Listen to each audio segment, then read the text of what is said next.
Right. So, good evening, everyone. Can you hear me?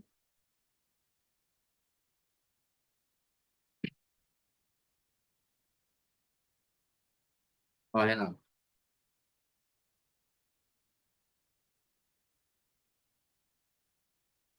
Right. Okay. So then we'll start the second session of the Apply Biology seminar. So first, in the first week, we finished the ornamental fish culturing and aquaculturing, aquariums, and then I think we started nursery management and propagation and all that, right? So those sections were covered in the previous section, and the recording is there in the academic course as well, which I have shared the link for you guys in the group, and I'll be uploading it to YouTube as soon as possible as well, right? So we'll start the second session today. Let me see what we have today.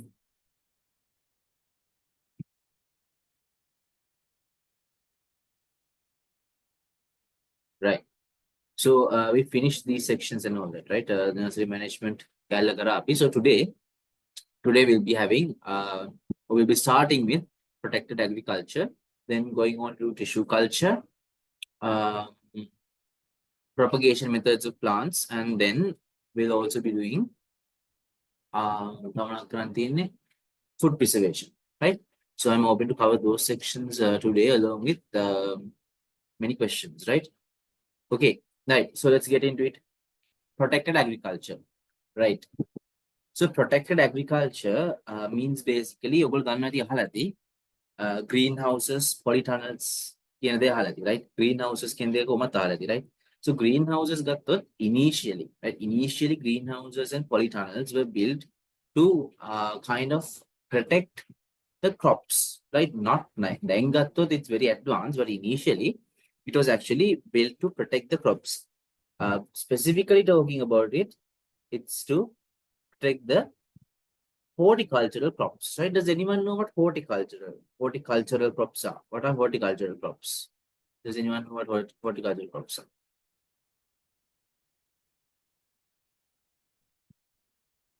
Yeah, what are horticultural crops?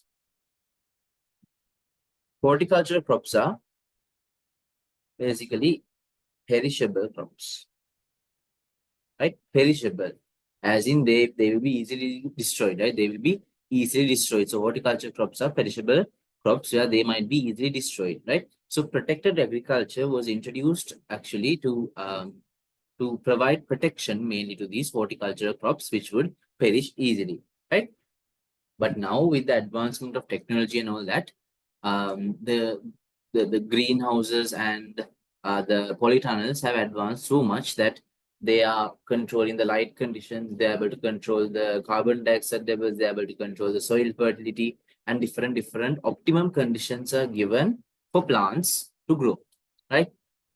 Okay, here බලමු පොඩ්ඩක්. Horticulture crops can be grown in various types of plant growing structures. These structures provide a more favorable environment for plants than the open air outdoor cultivation. Initially, it was mainly for protection, but now it gives out these different factors, optimum conditions for the plant's growth as well. And by these structures, what they mean is basically the greenhouses and polytunnels. I'll tell you what the difference between greenhouses and polytunnels are, right? So yeah, greenhouses and polytunnels are the main type of structures that you get on protected agriculture. Then in simple terms, protected agriculture is growing crops under controlled environmental conditions, right, Monkey? There we provide the plants the optimum conditions. Basically, a plant's growth is regulated by how much water they get, how much light they get, and the soil fertility, the carbon dioxide concentrations, all of them are involved in the plant's growth, right? So if those conditions are at an optimum level, basically the plant's growth occurs at optimum level, right? So horticulture crops, or basically this protected agriculture, mainly it's a protection of the agriculture crops, but other than that, we provide the optimum conditions for the plant's growth as well, right? Protected cultivation of horticulture crops will tremendously benefit in terms of enhanced productivity. Enhanced productivity, and basically you get, you provide the optimum conditions, the plants will grow well, and the plants will give out a high yield. And it will give out a high yield. Okay. Right. Protected cultivation technology is used to protect plants from adverse climatic conditions. So its main goal is actually to protect plants from adverse climatic conditions, wind, heavy rain, mist, etc., by providing optimum conditions to achieve maximum yield and the best quality, right? So monkey eputica summarize the statement, right? Of course, to protect the plant from adverse environmental conditions, and they provide the optimum conditions, which will involving allowing the plant to grow well so that a maximum yield can be obtained at the best quality, right? So this type of cultivation can be done in greenhouses. Right, then again, greenhouses and polytunnels difference. So greenhouses are structures where you establish them for a long-term reason. As in greenhouses will be there for a long time, and you can like get so many generations of plants out of greenhouses, and you control the lighting, carbon dioxide concentration, water levels very well. Polytunnels are more like temporary structures, right? Polytunnels are more like temporary structures. දැන් ඔයගොල්ලෝ ගිහිල්ලා ඇති නුවරඑළිය එහෙම ගිහිල්ලා තියෙනවනේ. නුවරඑළිය ගිහිල්ලා තියෙන්නේ. නුවරඑළිය තියෙන green houses for the strawberries and all that. right? මේ තියෙන මෙන්න මේ වගේ ඒවා දැකලා ඇති තමයි නුවරඑළිය පැත්තේ. කොළඹත් තියෙනවා. but එහෙම ගොඩක් නෑ මං හිතන්නේ. but නුවරඑළිය එහෙම මෙන්න මේ වගේ ගොඩක් තියෙනවා for strawberries, right? So polytunnels are those like, it's like temporary greenhouses where the polytunnels will just give one or two or three generations of plants and they will be moved away, right? But greenhouses are established in a long-term purpose. Polytunnels a slight temporary purpose. Okay. So depending on the covering material, different structures are used such as polytunnels. So greenhouses will covering material like polytunnels will covering material like venas. So ඒක ගැන කියනවා නම් now I don't know whether you did this for chemistry. මට මතක නැහැ. මම හිතන්නේ ඔයගොල්ලෝ කරලා තියෙන green house effect එක කරලා තින්නේ. Green house effect එක කරලා ඇතිනේ. Basically මතකත් නැහැ. You get the earth and then you get your atmosphere and you get your atmosphere, our atmosphere, right? I also live under the same atmosphere. So we get the atmosphere and we have the ozone layer at top, on the top, right? So basically what happens is when the sun sends out light, mainly the sun will give out UV radiation. So what happens is when they enter our atmosphere through the ozone layer, the high energy waves, UV is a very high energy wave, right? The high energy waves are losing their energy as they reach the ground, right? මේගොල්ලෝ chemistry එකට ගල්ලා තියෙනවා නේද? greenhouse effect එක තියෙනවා මතක විදියට. තියෙනවනේ. මේ industrial chemistry වල තියෙනනේ greenhouse effect කියන එක. මේක bio වලත් තියෙනවා unit 8 වල. Yeah, unit 8 වල තියෙනවා. Right? So anyway, from the sun when UV radiation comes out, when UV radiation comes out and comes into the earth through the ozone layer, through the atmosphere, the energy starts to decrease, and what's reaching the earth is basically these low energy UV radiations, infrared radiations, and visible light and all that, right? So once it hits the earth, usually it can reflect back. It can reflect back, right? reflect වෙලා තිබිලා it can go out, right? And මෙතන ozone layer තිබ්බේ නැත්තම් basically if the ozone layer is damaged, of course this high energy UV radiation is coming. ඒකනේ usually there's a ozone hole in Australia. Then on top of Australia you get a ozone hole. Ozone hole means like the ozone layer is being broken in that area. area එකේ ozone layer එක පොඩ්ඩක් කැඩිලා තියෙන්නේ. So the direct high energy UV radiation penetrates directly into earth. So in that area the people get these cataract and skin cancers and all that, because UV radiation is very dangerous if exposed in high amounts. Okay. But usually if the ozone layer is there, what reaches the earth is these low energy radiations. Okay. So they get reflected back and forth, and you get the greenhouse gases as well. The greenhouse gases will involve in absorbing the energy, and that's what keeps the earth warm, right? Greenhouse gases are available in the atmosphere when making greenhouse gases, and that's what involve in keeping the earth warm when those greenhouse gases absorb the energy, right? Again, a greenhouse gas amount of more energy is absorbed, so the earth gets warmer and warmer, right? So this greenhouse effect is anyway essential for our earth to have a certain temperature. But greenhouse gases of course, the temperature will increase more than that we need. So that's what you call global warming, right? So usually they reflect and go back towards the sun. Okay, right.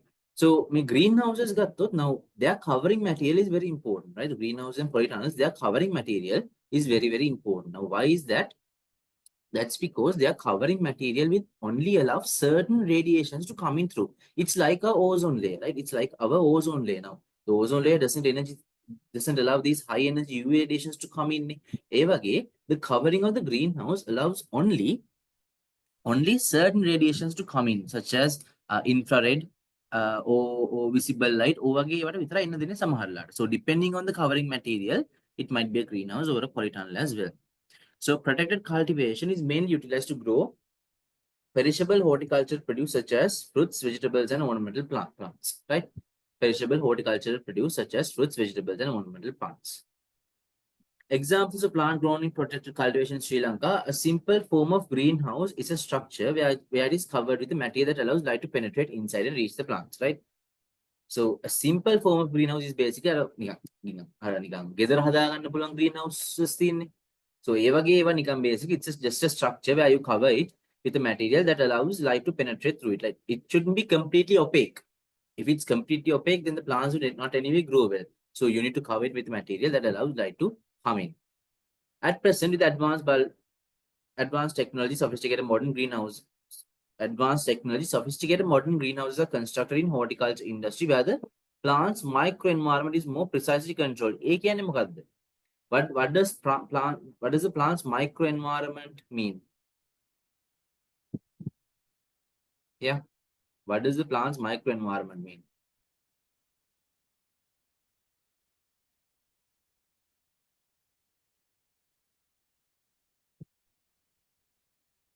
What does the plant's microenvironment?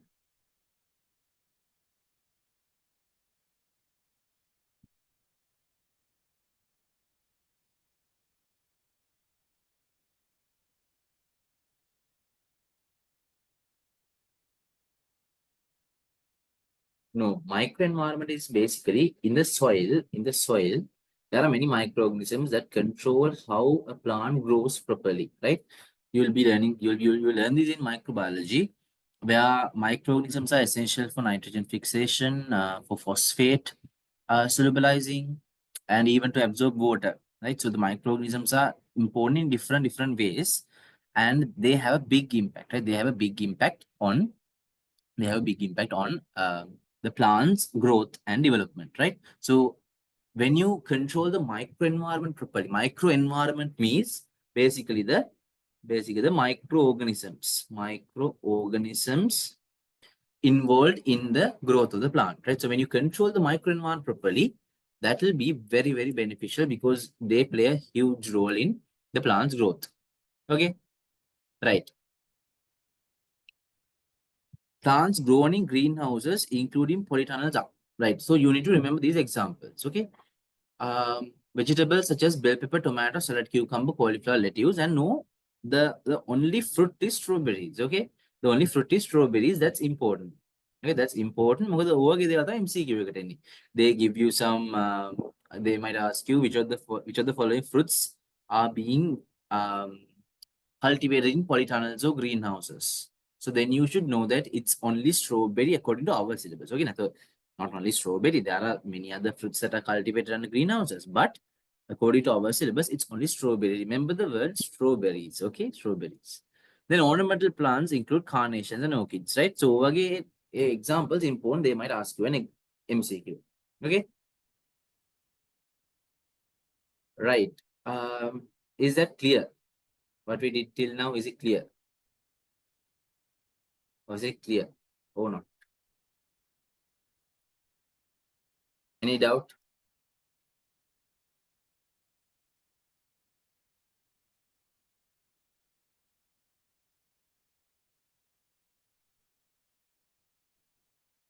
Was it clear?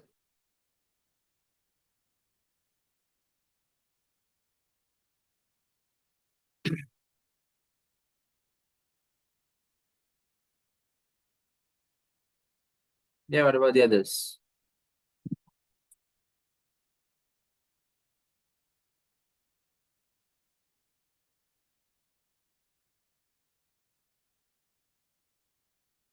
Right, okay. So that's about this protected cultivation, right? So may protected cultivation, well, when the perishable horticulture crops are what's mainly cultivated. Okay, the perishable horticulture crops are what's mainly cultivated. Okay, okay, good, good, good. If you have any doubts, just ask me, okay? Right. So the main goal of protect agriculture is to cultivate these perishable horticulture crops, right? Perishable horticultural crops. Right. Let's see if we have some questions.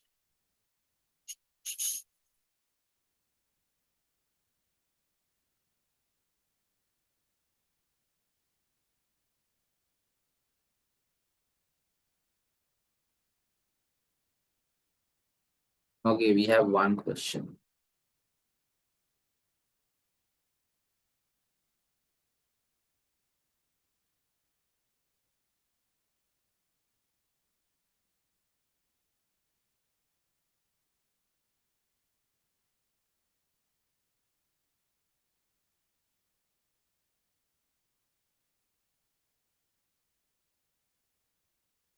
Let's try this question.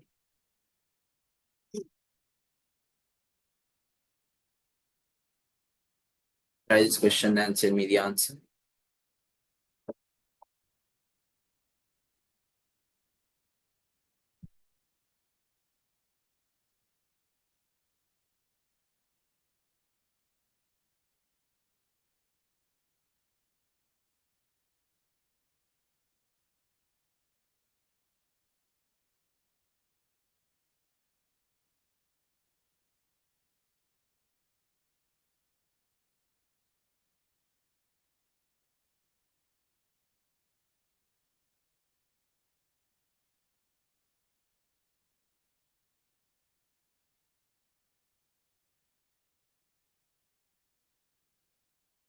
Okay, so that's easy, right?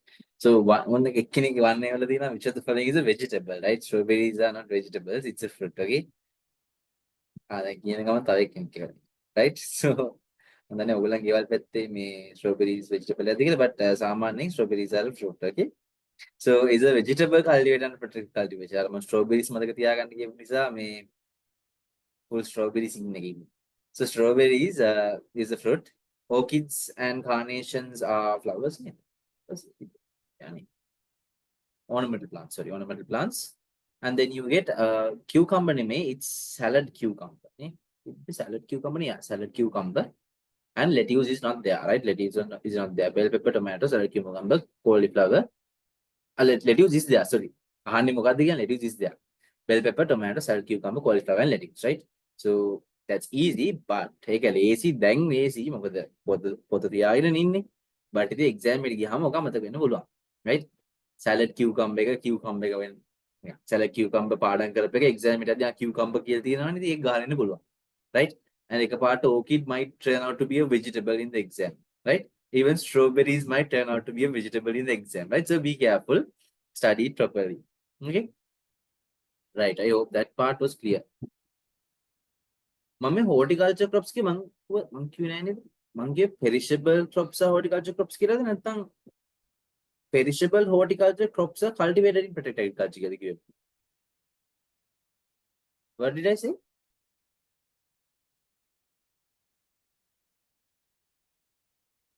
මං කියපේ මදන horticulture is perishable කියලාද මං කිව්වා? හරි sure. No. Horticulture is not perishable. Under protected agriculture, horticulture crops are perishable. ඉන්නේ නැහැ. ඒක මං කිව්වේ මොකක් හරි වගේ දැන් කිව්ව නේ කියලා මං. So what it means is, what I meant is, under protected agriculture, what like horticulture crops කියන්නේ basically that might be any fruit, any vegetable, any ornamental plant or any flower, right? Crops and some flower කියලා ගන්න, but usually any vegetable, fruit, or ornamental plant, right? But under protected agriculture, what you cultivate is the perishable horticulture crops. Okay, that is the perishable ones. හරිද? මෙතන මම ඒක තමයි මට මේ දැන් එකපාරට ඔලුවට මම මොකක්ද ඒ කිව්වේ කියලා. Right? So protected agriculture වල එන්නේ perishable horticulture crops. I hope that was clear. Okay? Right. Now, let's move into one of the most important sections in this lesson.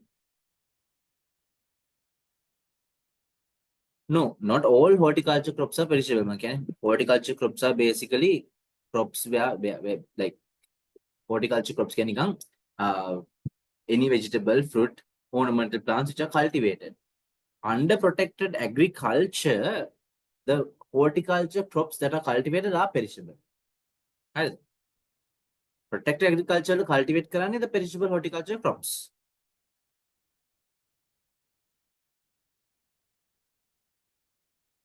Okay.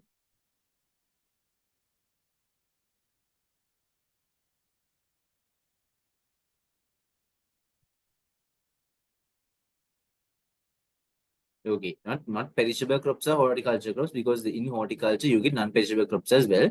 Under protected agriculture, what you cultivate is the perishable horticulture crops. Right. Right. So tissue culture. Tissue culture is one of the most important sections in the syllabus. I think I can't remember exactly, but 2023 වල essay එකට ආව මං හිතන්නේ මේක. Essay එකක් විදිහට. Let me check and let you know quickly. 2023.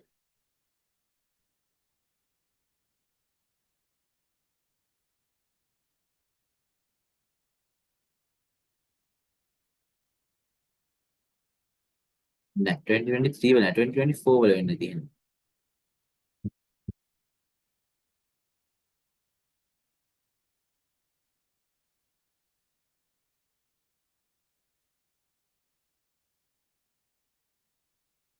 Yeah, I think 2024 වල තමයි ඔක උනේ. Right? So, as a short note, tissue culture ආවා I think in 2024, right? So, this is important. You might get MCQs because MCQs have been given as well, right? Tissue culture කියන්නේ මොකද්ද? You can just take it from the name, okay? Tissue culture. You culture tissues. What does culturing mean? Culturing means basically you give the required conditions or required growth conditions in the laboratory for the tissues to grow. Right? That's what tissue culture means, right? Culture කරනවා කියන්නේ tissue එකක්. What it means is you give the required conditions for the tissue to grow under a laboratory condition. Okay? So, මේ tissue culture කියන concept එක එන්නේ based on something called totipotency. Totipotency, right? Totipotency. මේක අපි ඉස්සරහට ඉගෙන ගන්නවා තව විතර pluripotency කියලා ඉගෙන ගන්නවා. But මේ totipotency කියන්නේ basically a single plant cell. අපි මේ tissue culture එක ගන්න plants විතරයි. Animal cells නෑ. A single plant cell can grow into a complete plant, right? It can grow into a complete plant. That is the totipotent nature or the totipotent ability of a plant cell. Okay? Plant cell or tissue කියලා ගන්නකො. Right? So that's what totipotency mean, right? If a plant is totipotent, ඒ කියන්නේ basically a single cell can grow into a complete plant. Okay? A cell එක complete plant එකකට යන්න පුළුවන්. හරිද? Right. So, the basic principle of tissue culture is this totipotency. Tissue culturing වලට මතක තියාගන්න, we don't use animals because tissue culturing is something like cloning, right? Tissue culturing is something like cloning, and animal cloning is possible. Does anyone know the first animal who was cloned? Does anyone know that first animal who was cloned? No. The first animal who was cloned.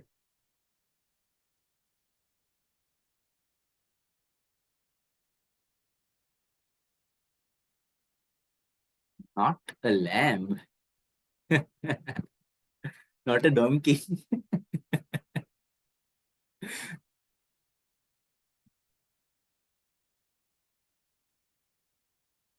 It's a sheep, right? It's a sheep named, not a horse. It's a sheep named Dolly, right? A sheep named Dolly, not a donkey or a horse, right? So it's a sheep named Dolly. So that was the first animal to be cloned, and so animal cloning is possible, but it's not accepted in under laws. It's not accepted. But plant cloning is done under large scale, and tissue culturing is something like that. Basically, tissue culturing කියන්නේ you culture the tissues, provide them the conditions, and allow them to grow in the laboratory and get many plants out of those cells, because a single cell can grow into a complete plant according to this totipotency. Okay, so tissue culturing ගැන ඉගෙන ගන්න පුළුවන් ඕගොල්ලන්ට හොඳටම under අන්ඩ සාමාන්‍යයෙන් ඕක කියලා දෙන්නේ මොන ස්ට්‍රීම් එකේද? මෙඩිසින් වල කියලා දෙන්නේ නැහැ, ඩෙන්ටල් වල නැහැ, වෙටනරි වල නැහැ, මොලකියුලර් බයොලොජි වල නැහැ මම හිතන්නේ. අන්ඩ බයෝටෙක්නොලොජි or something. මම හිතන්නේ ඕක බයෝටෙක්නොලොජි තමයි ඕක කියලා දෙන්නේ. මොලකියුලර් බයොලොජි ලෝක කියලා දෙන්නේ නැහැ I think. right? අන්ඩ බයෝටෙක්නොලොජි වෙන්නේ. ඇග්‍රි වල තියෙනවා. ඇග්‍රි වල තියෙනවා මම කියන්නේ බයෝ කරලා. බයෝ එක්ක නැහැ. එක්ක ෆිසික්ස් එක්ක ඇග්‍රිනේ. So agree wala තියෙනවා of course, but bio වල මම කියන්නේ if you do bio and go to a campus biotechnology stream එකකට තමයි ඔක තියෙන්නේ. Okay, right. Anyway, so tissue culture පොඩ්ඩක් කියවලා බලමු. Tissue culture and micropropagation are two most interesting areas under biotechnology. In general, cell or tissue culture, the definition of tissue culture, you need to remember this. In general, cell or tissue culture is culture of free living cells or group of similar cells, right? So culturing of free living cells can basically providing them the conditions, providing them the conditions so that they can grow into a proper plant. Okay. More specifically, tissue culture is the ability to establish plant tissues, right? Plant tissues got you get groups of cells and callus. What's a callus? Now, in tissue culture, this callus is something very important. What is a callus? A callus, write it down if you want. I think it's better if you can write it. Callus is basically a mass of undifferentiated cells. Undifferentiated cells, right? Basically, they are like a group of what cells? මොනවාද සාමාන්‍යයෙන් plant එක කියන undifferentiated විදියට? Yeah, they are a group of what cells?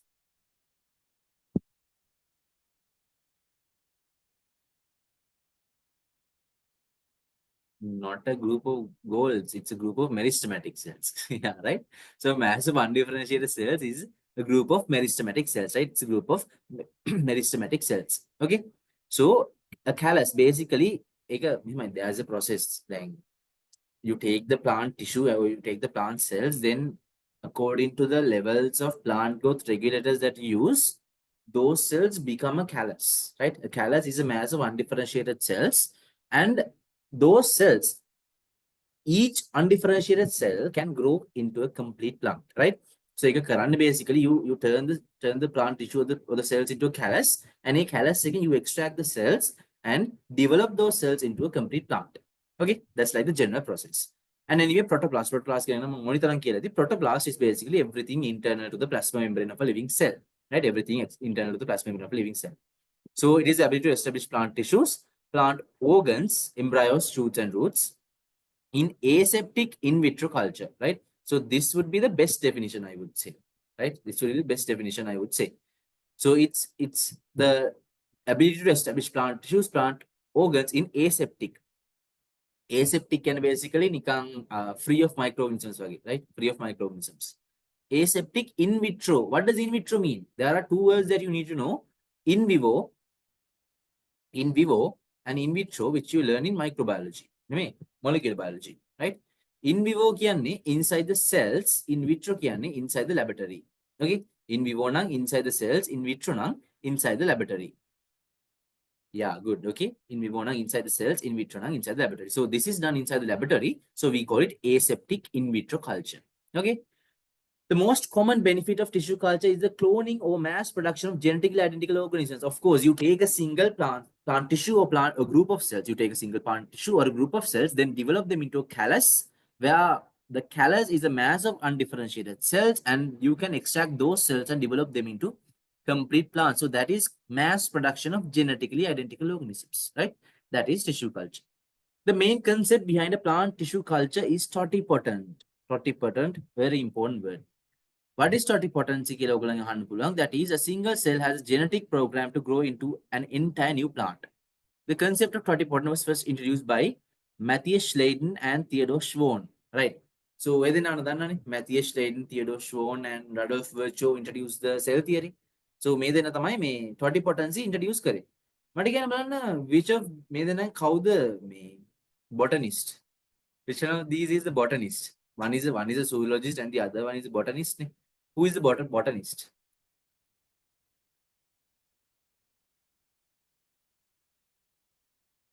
Who's the botanist?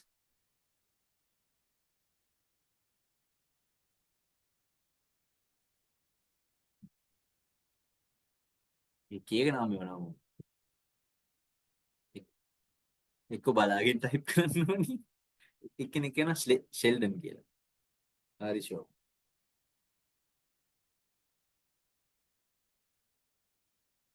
It's Matthias Schleiden, right? Matthias Schleiden is the botanist. Theodore Schwann is the zoologist, right? ඒක මම මතක තියාගෙන මේ Schwann එකේ it's like swan. The Schwann is swan. Like swan is an animal. So I think he was a zoologist because his name was like an animal's. Right. A tissue culture medium, right? So now basically අපි ගත්තොත් tissue culturing is growing of these cells in a medium where they can develop into a callus and those cells can be extracted to grow into a complete new plant. So make a culture කරනවා කියන්නේ you need to provide the cells with the optimum conditions නේ. So providing them the optimum conditions, you need a culture medium, right? Culture medium basically it's where you put all the nutrients, put all the growth regulators, and put all the salts and all that into that culture medium, right? So a tissue culture medium is where the cells will start to grow. Okay, the cells will first be in a tissue culture medium so that they can grow properly.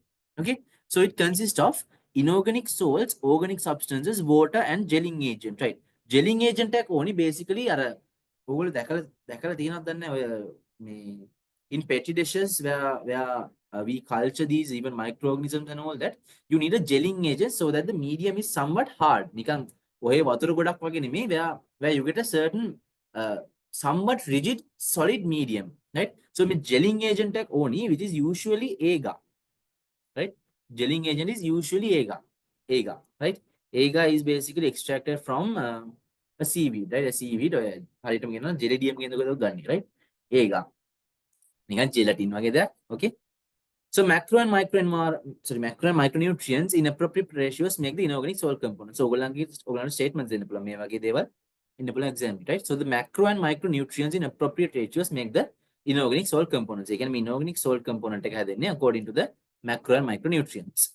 The organic substances. So within organic substances, the organic substances include carbon energy source, usually sucrose, plant growth regulators, cytokinins and auxins. So plant growth regulators කියන්නේ mainly මෙතන use වෙන්නේ cytokinins and auxins, and that's very important, right? අපි usually කියන්නේ in tissue culturing the ratios of the amounts where the ratios of the amount of cytokinins and auxins that you use will determine how the plant grows. Okay, again for the cells to first become a callus, right? For the cells to first become a callus, you should use the auxins to cytokinin ratio 1:1, right? You should use the auxin to cytokinin ratio 1:1 කියන ratio එක use කරන්න ඕනි so that the plant cells will actually grow into proper callus, right?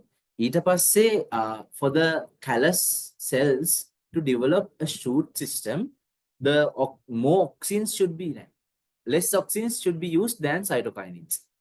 Then for the plants to use grow a root system, more cytokinins should be used.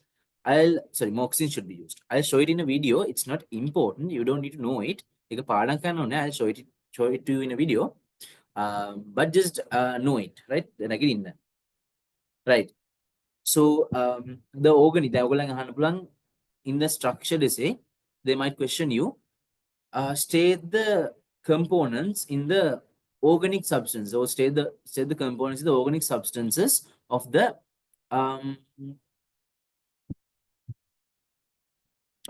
state the components of the organic substance.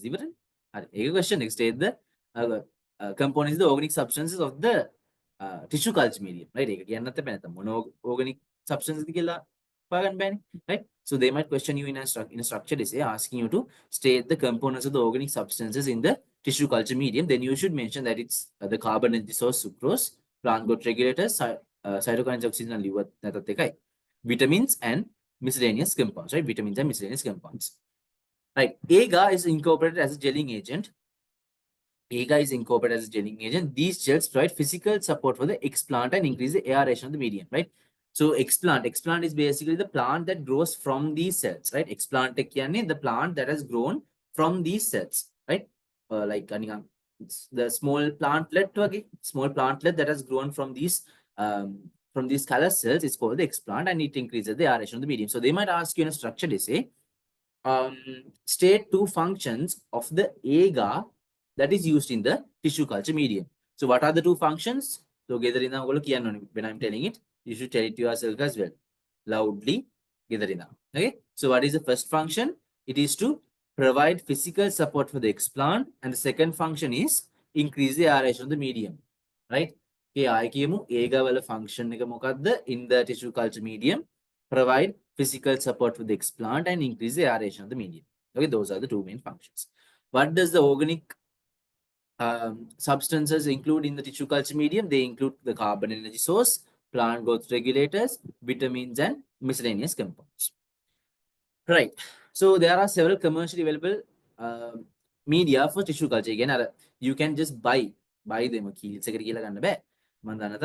But there are commercially available media where you can just buy the tissue culture medium and grow the plants in that.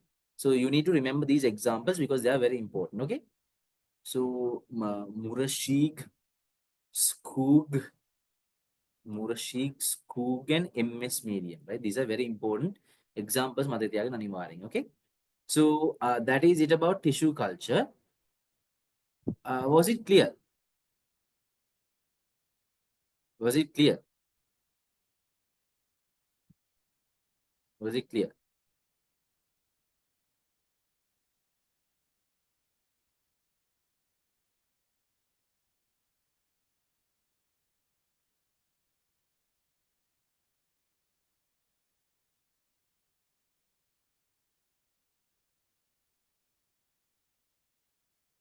Right, I'll show you a video and then just talk about it again. Product. Let me show you a video.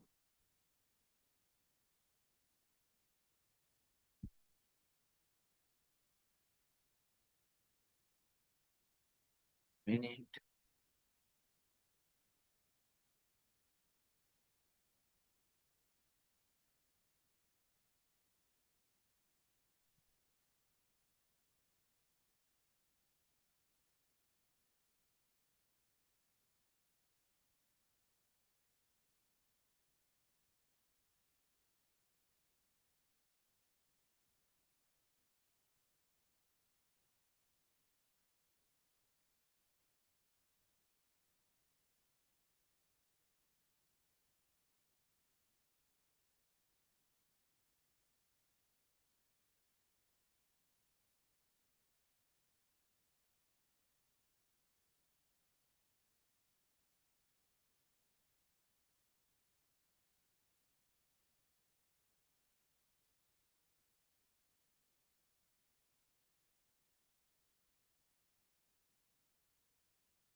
Right, just In this video, you'll learn about the topic tissue culture, or also known as micropropagation.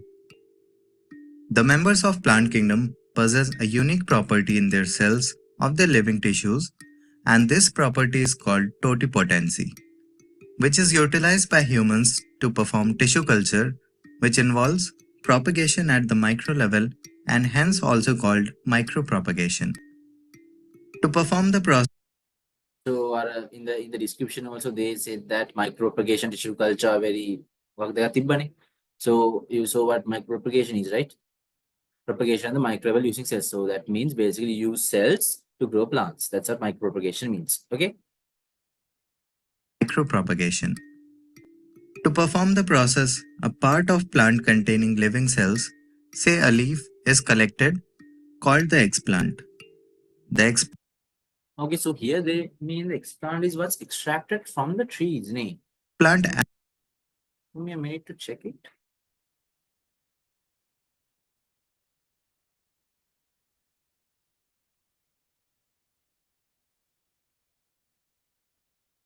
Yeah.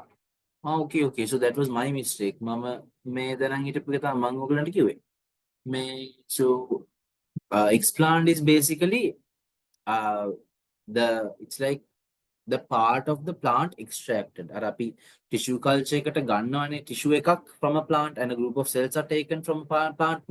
So explant can a gun carrot, okay? Not the plant which is grown, right?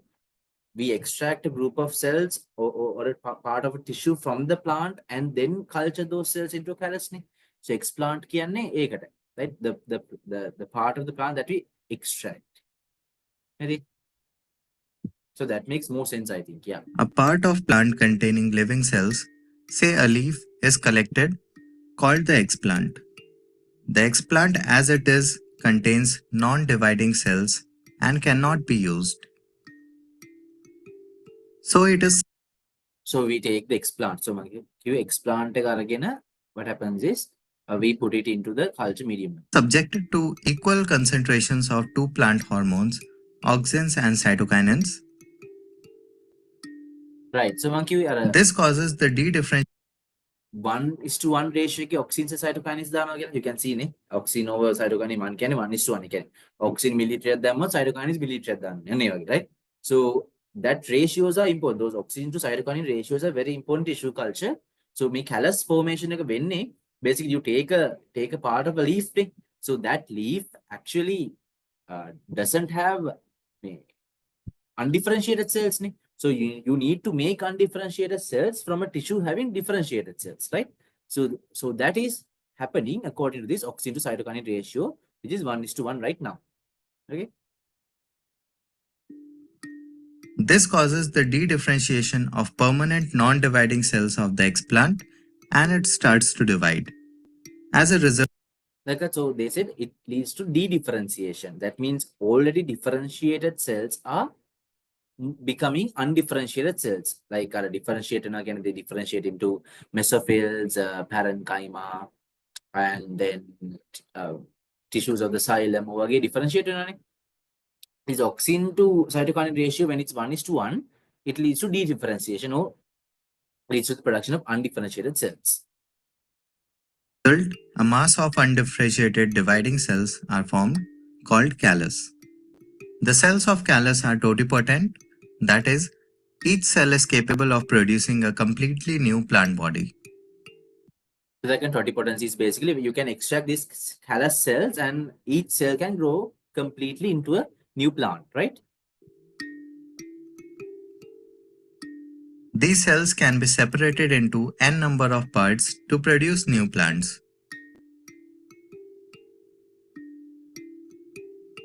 For the formation of new plant, first the development of shoot is induced by subjecting the cells to both auxin and cytokinin, but the ratio of auxin by cytokinin being less than 1.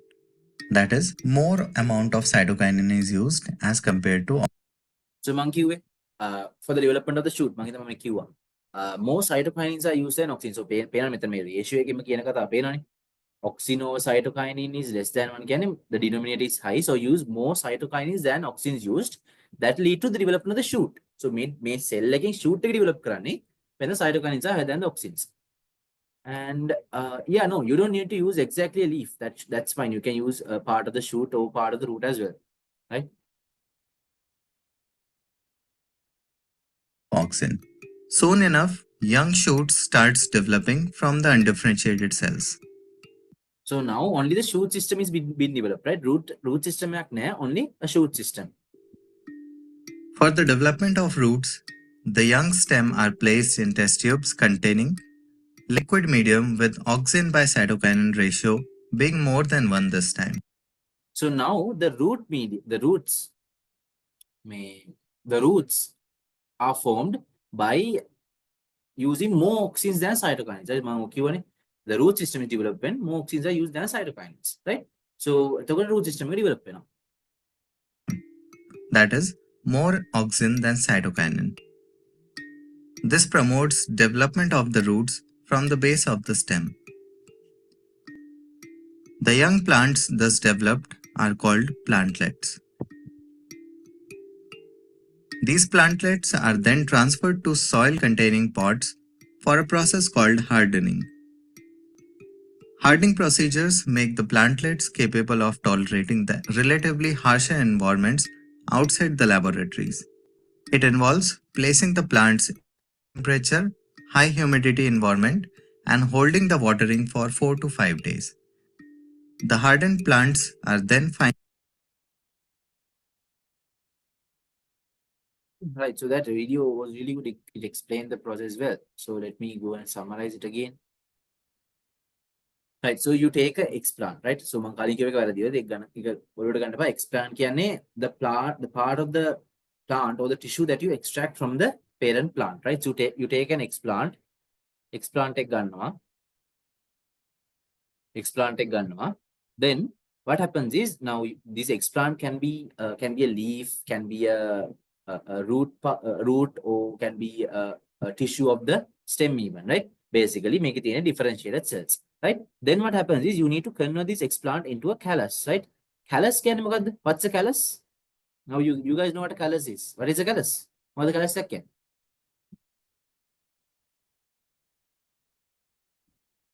What's a callus?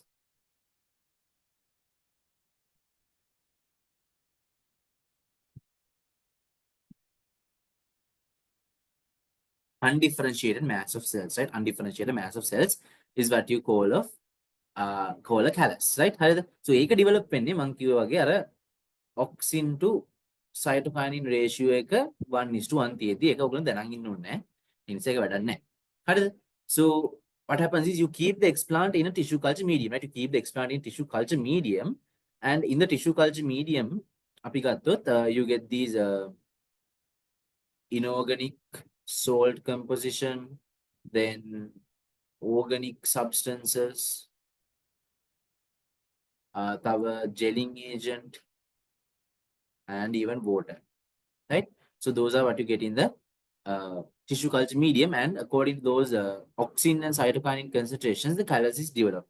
Then what happens is the callus cells are extracted, right? The callus cells are extracted into different sections, and you can grow a shoot, a shoot system out of that callus, right? You can grow a shoot system out of that callus. So shoot system එක develop වෙනවා when auxin to cytokinin concentration is greater than 1, right? Auxin to cytokinin is less than 1. Again, more cytokinins are used, less than 1, right? Then the shoot system is taken and they are put in these test tubes, and a root system is developed. The root system is developed when the auxin to cytokinin concentration is greater than 1, right? So more auxins are used now. And then you get the plantlets where you can just plant them on the soil and then they will grow, right? So basically this process is what you need to know. Mainly මේ process එක තමයි ඔයගොල්ලෝ දැනන් ඉන්න ඕනි. Where an explant is used and a callus is developed according to the ratio of the auxin and cytokinins when kept in the tissue culture medium. And the tissue culture medium consists of these inorganic salts. What makes up the inorganic salt component?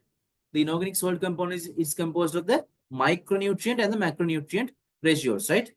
It's clearly here. Micronutrient and macronutrient in appropriate ratios make the inorganic salt component. What are the components of the organic substances? Carbon energy source including sucrose, plant growth regulators, vitamins and miscellaneous compounds. මම දැක්ක miscellaneous compounds කියන්නේ මොකක්ද දාලා තිබ්බා. Miscellaneous compounds කියන්නේ basically they use this chemicals sometime. Right? Okay, chemicals use කරනවා, and they are generally known as miscellaneous compounds. Okay, and you get the agar. Agar has two functions, which is gelling agent. Okay, right. So agar is called it's a gelling agent. It provides physical support to the explant. This is basically put into the explant. This is basically put into the gelling agent, right? It's basically put into the gelling agent. Okay, මේක gelling agent එක දැම්මහම the explant is given physical support by the gelling agent. නැත්නම් ඔක නිකන් වතුරේ පාවෙවි තියනට වඩා the gelling agent will be perfect. And then it also provides aeration. Okay. Right. And yeah, totipotency කියන්නේ that you need to know that it's very important. Totipotency කියන්නේ the ability of one of these undifferentiated cells to completely grow into a new plant. That is the basic concept of stem tissue culture practices, right? Carbon energy source කියන්නේ basically the cells need energy to grow. The cells need energy to grow. So how they obtain that energy is basically by the sucrose. හරිද? So tissue culturing තේරුණාද? We'll go into the advantages, but before that, was it clear? තේරුණාද නැද්ද? Any doubt? If you have any doubt, just ask me because we have time. Was it clear? Tissue culture. It's very important. This section is very important.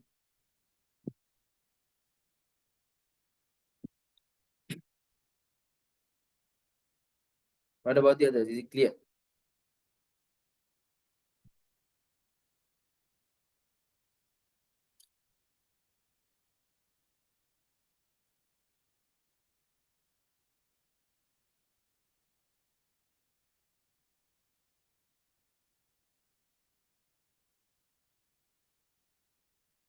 Do we put oxygens in large? Do we put oxygens in large amounts first, then add cytokinins?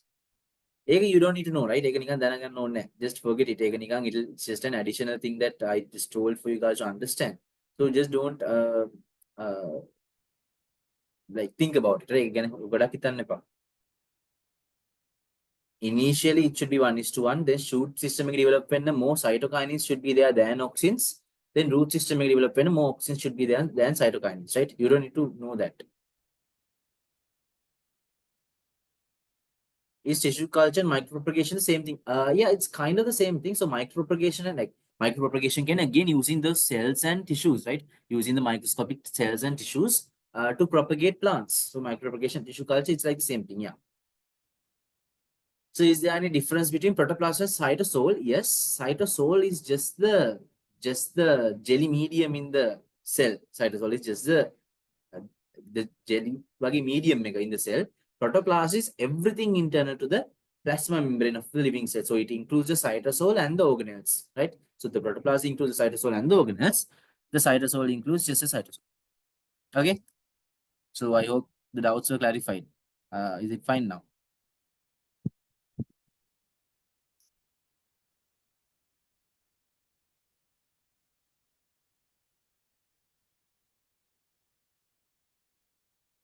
Yeah, protoplasm includes the cytosol.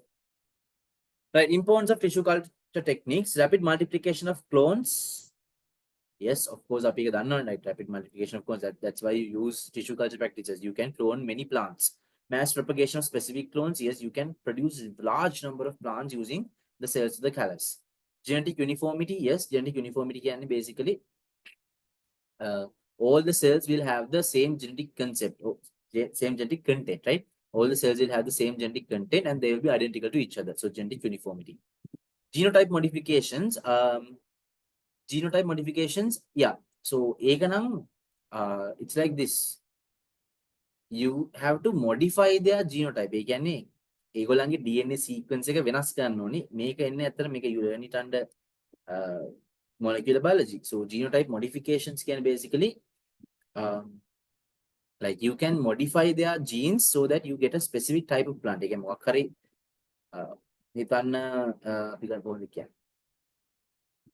sometimes just imagine there's this rice which is enriched with vitamin A, right? Rice, which is enriched with provitamin A. A provitamin A enriched rice in a gene it's from a daffodil plant. So you can take the cells and insert certain genes, right? Insert certain genes and you can get new genotypes out of them, where the plants have different types of adaptations, right? Yeah, golden rice can make it, right? Golden rice is basically the rice developed by inserting a daffodil gene. Those who did microbiology, daffodil gene I can't remember exactly, but daffodil can it's a yellow color plant. So daffodil gene to the rice, and you can produce golden rice out of it. So genotype modifications can negative where you can change the genotype of the plant to obtain a certain output. Ability to produce plants in large numbers in a small space. Yeah, in a small space, in a small lab, you can produce a large number of plants. Production of pathogen-free plants. Yes, you can insert certain genes, right? The pathogens, there are like genes where we call them actually and disease resistant genes or pathogen resistant genes, right? So if I get genes where you can insert them into the cells and get the pathogen resistant plants out of them. All year round production of plants, yes, basically there's no time limit or certain season for the plants to grow. You can keep producing the plants as much as you want. Ability to produce plants which do not produce viable seeds. So again, you can produce plants where the seeds will not be viable actually, right? So the seeds viable an advantage where they will not propagate or grow on their own, right? So viable seeds they won't grow on their own. They will grow only when we provide the conditions. Okay. So I hope that was clear. So making ඔක්කොම මතක තියාගන්න ඕනේ but I think general ටිකක් මතක තියාගන්න පුළුවන් නම් හොඳයි. Right? Okay. Let's do some questions then. ඉන්න බලන්න මොනවද තියෙන්නේ කියලා.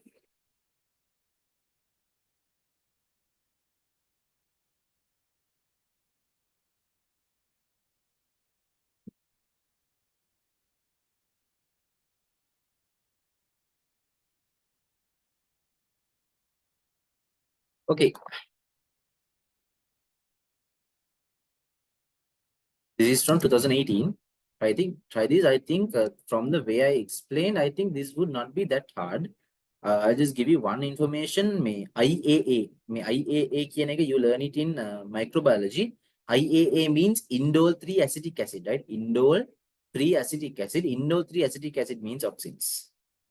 Right? Indole 3 acetic acid means auxins. Okay. So just try this. I think you'll be able to do it from the way I explain this part.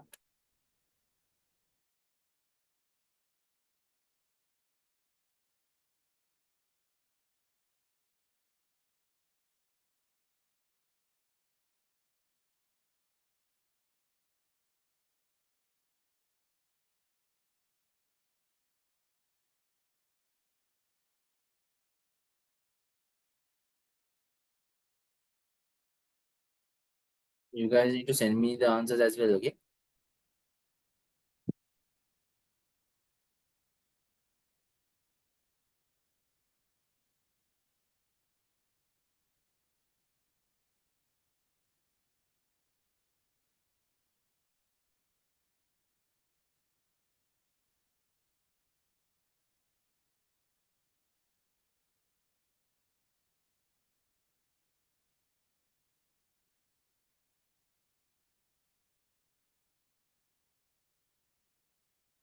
Hey, I'm getting answers.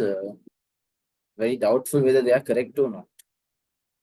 This is a good question. Huh? This is a very good question.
Okay, let's see.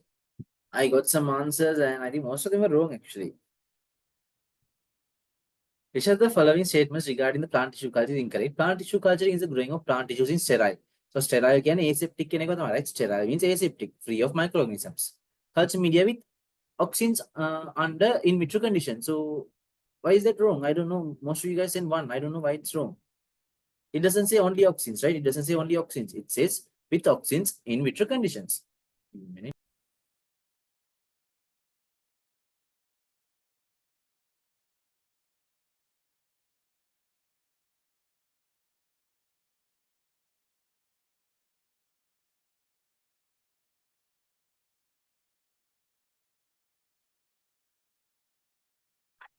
Right, okay. So plant tissue culture is the growing of plant tissues in sterile culture media with auxins under in vitro condition.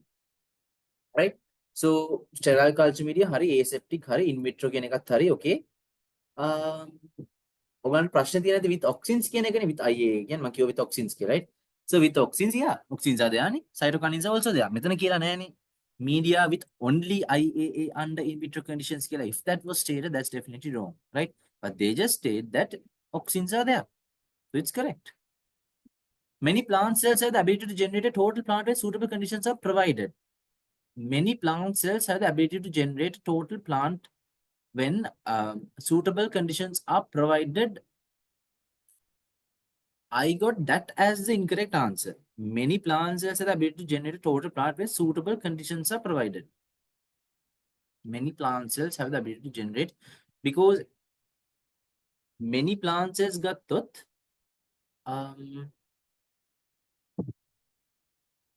now, all plant cells but many plant cells have the ability to generate a total plant when suitable conditions are provided. It should be some plant cells. Many basically you can take tissues out of these leaves and roots and stems, but then a doubt many plant cells have the ability to generate total plant when conditions are provided. Not the total plant. What do you mean? No, they can. I mean, if the cells are pluripotent, if the cells are sorry, not pluripotent, totipotent. The cells are totipotent. If the cells are totipotent, then only you can generate total plant. So, many cells have the ability to generate total plant. It should be totipotent cells have the ability to generate total plant when the suitable conditions are provided, right? It should not just be many plant cells.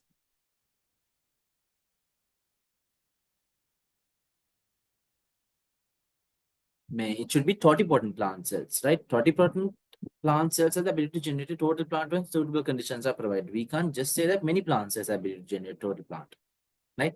That's why I got it, but this as the answer. But this one as the answer. We'll go to the other ones and see as well. Different parts or tissues of the plant can be used as explants to initiate explant. You can be used as explants to initiate tissue culture. Yes, you can take different parts of the tissues of a plant, right? Parts gonna leaves, roots, stems, so again, only gonna as explants, and that will be developed into the callus. Callus is a mass of undifferentiated and dividing cells produced from the explanted tissue culture. Yes, the callus is developed from the explant. The benefit of tissue culture is producing large number of plants in the same genotype rapidly in a small space. Yes, right. So, rapidly large, same genotype, and in a small space, within a small space. So basically 1, 2, 3, 5 are put into one statement and given. So it's either 1 or 2, but best option is 2. The plant tissue culture is the growing of plant tissues in sterile culture media with auxins under in vitro conditions. I mean, it's anyway, auxins are there. So you can say two the best option it should be totipotent plant cells, right? Not just many plant cells. Totipotent plant cells have the ability to generate a total plant. That's the definition of totipotency, right? So you can say 2 is the best answer. No, genotype modification is different genotypes. Yes, that is not done to every plant. Basically, genotype modification can select a group of cells, change their genotype, and develop plants, right? So, with the same genotype. So, the plants which are developed from those genotype modifications still have the same genotype, right? I mean, take a group of plant cells. Plant cells, 20 plant cells you take out, give them a different gene. another 20 you take out, give them different gene, other 10 you take out and give them different gene. So they will develop into different plants, yes. So these plants will have the same genotype, they will have the same genotype, and these will have the same genotype, right? So methana, anyway, tissue culturing in general, it's the same genotype. Unless we don't do the genotype modifications, right? And genotype modifications කරන්නෙත් නැහැ මේ ලේසින් කොහොමද?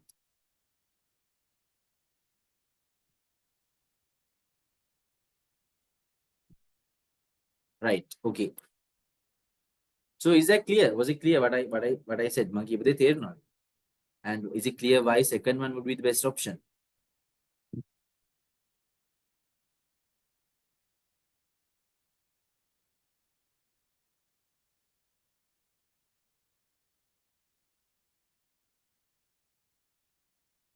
Plant tissue culture is the growing of plant cells in the bed. Ah, okay, that's also good. Plant tissue culture is the growing of plant tissues in sterile culture media. ඒක ලොකුවට effect එකක් නැහැ plant cells or tissues මොකද at the end of the day still the cells are generated නේ. So still the tissues are developed නේ. Right? So was it clear? Was it clear for the others as well? Why 2 is the best option?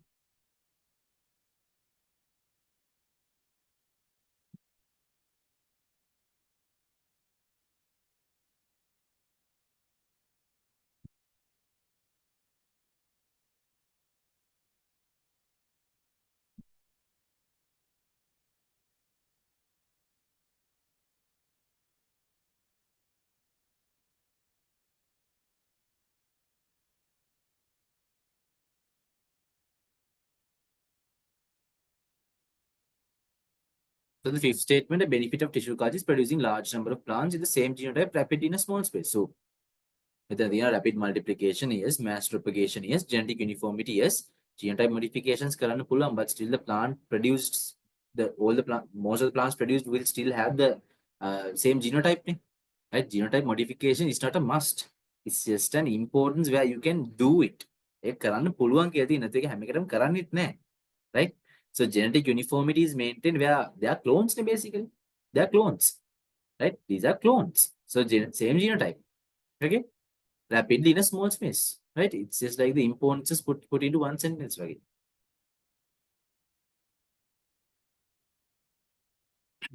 Right. Let's see if we have some more.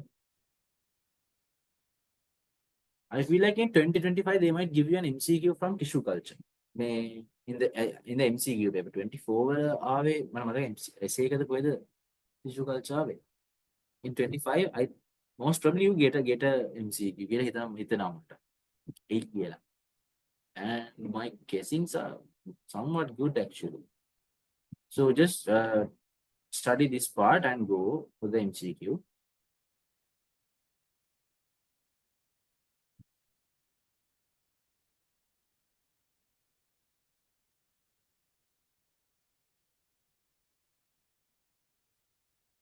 Okay, I didn't read the examples, ne? But come on, I have a question giving you them. So we'll do it with the question. I could read the examples, ne? This is the question. Do it. I could read the examples. So make a column examples to keep question.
Right. Okay. This is easy, ne?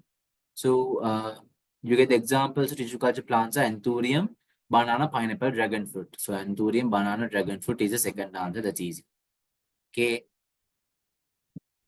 Um,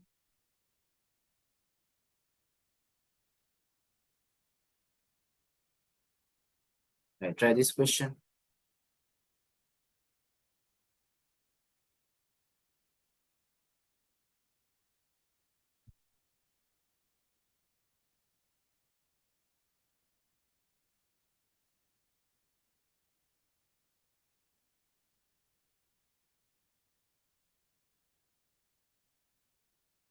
So easy, but these are like the questions that you get for A levels.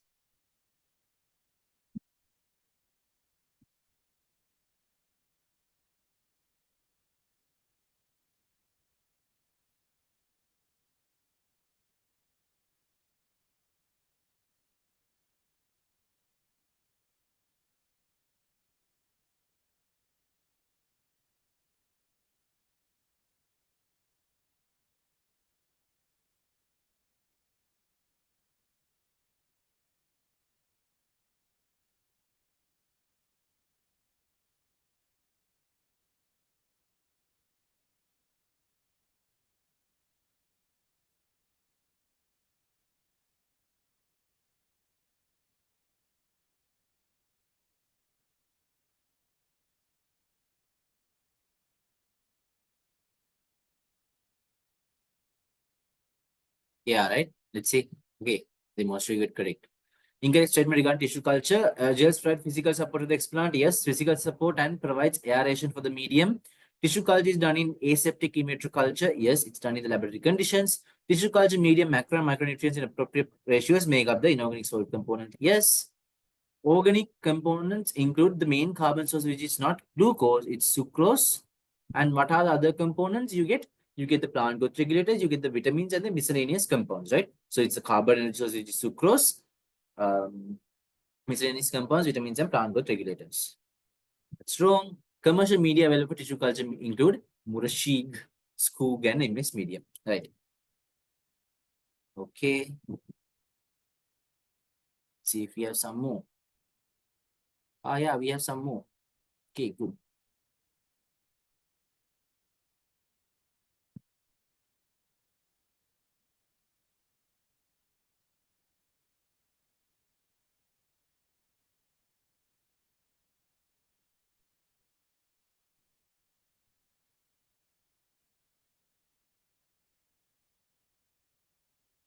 Try these. Now, these are actually model questions that I have.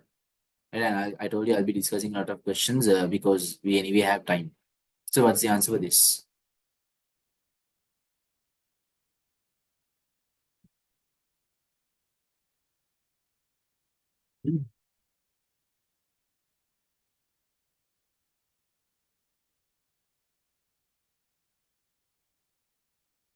तो वही question समझ ये level होते थे.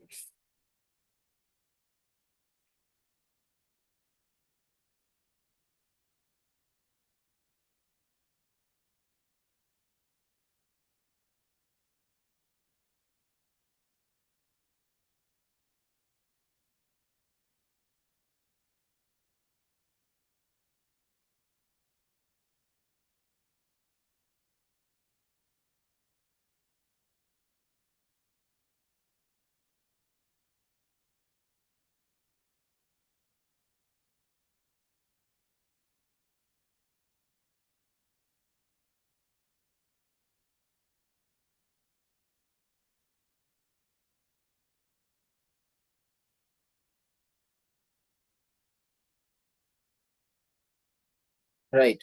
Balamu said the true statement regarding the constituents of tissue culture medium. Inorganic salts, micronutrients only in appropriate ratios. No, that's wrong. Micronutrients and macronutrients. Organic substances include vitamins and plant regulators. Yes, kahari. Only kelane kahari.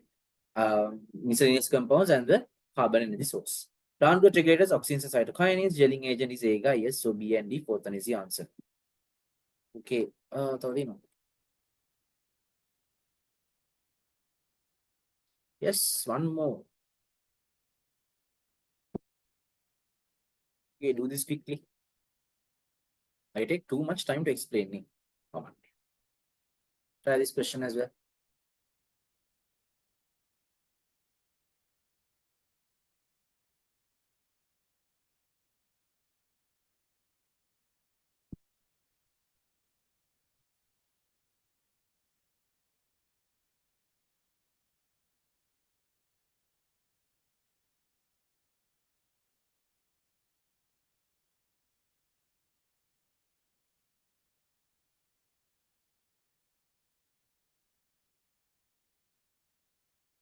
Yeah, they have stated that micronutrients are only in appropriate proportions. Micronutrients only can be. They have said it, micronutrients only. Anyway, micronutrients only in appropriate ratios. For a ratio to be there, there should be more than one component anyway. So it should be micronutrients and macronutrients. Okay, so most of you guys are sending the correct answer. Which of the following is not an advantage of tissue culture techniques? Genetic uniformity, yes. All year round production of plants, yes. Rapid growth of plants. No, rapid growth of plants. Rapid multiplication of clones. I mean, tissue culture karagera plants it to grow right? You don't get the plant, you can't get the plants to grow quickly, right? It's not magic, it's tissue culture, right? So that's wrong. Mass propagation of specific clones, yes. Genotype modifications, yes. So third one is wrong, right? Wait, I have one more question related to protected cultivation. Miss Vela, I'll do that as well. More questions, better. It around here. I try this question. This is on protected cultivation, not tissue culture. Tissue culture in questions with Karan. Try this.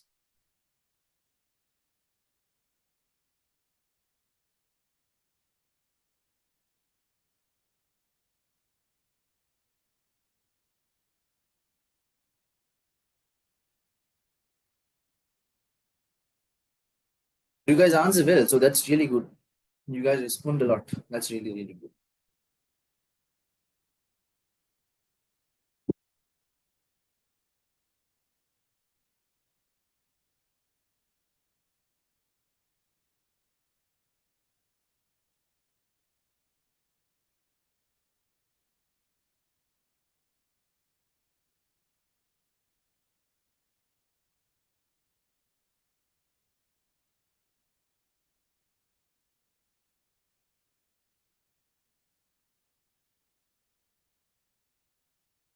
I'm getting different answers.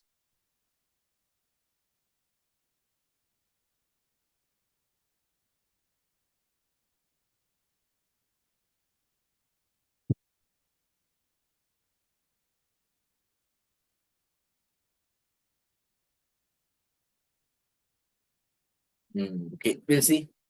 Say the true statements.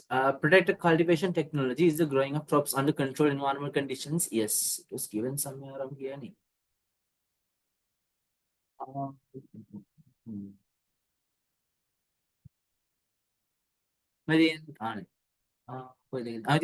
Protect cultivation growing crops under controlled environmental conditions. Okay, that's given in the first paragraph itself. That's given.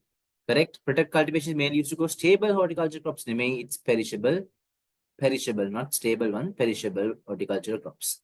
Strong. See, lettuce is an example. Vegetables grown in greenhouses. Yes, lettuce. Lettuce. So A and C. Fourth one is the answer. Right.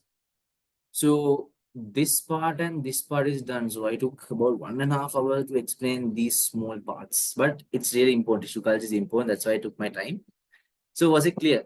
Were the questions clear? Everything good? Was it clear?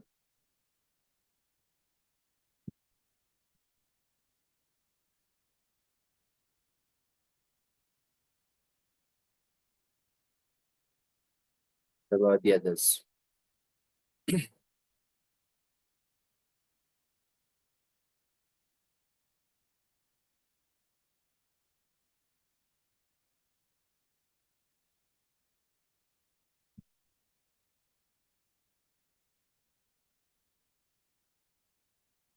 Right. Okay.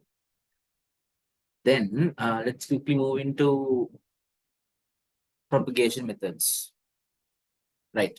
Grafting and other propagation methods used in floriculture industry. So this talks about mainly floriculture can basically culturing of flowering plants, right? For growth of flowering plants, right? Floriculture, growth of flowering plants. So this segment talks about flowering plant reproduction, right? Flowering plant reproduction. So that includes two main parts, right? Two main parts. You get sexual methods and asexual methods. right? Sexual methods and asexual methods. Asexual methods are called vegetative propagation, right? Vegetative propagation. Okay, so මෙතන කතා කරන්නේ how flowering plants are propagated. So they include the sexual method as well as asexual method. So asexual methods you can turn on vegetative propagation. So what's the only sexual method that you can get when propagating plants? The only sexual method that you can get when propagating plants? That's common sense. What's the only sexual method? How done? Only sexual method is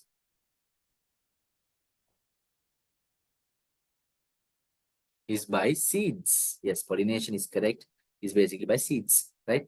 Seeds are the only sexual method present in plants. Okay, seeds are the only sexual method present in plants. So a plant propagation method which includes seeds is a sexual propagation method.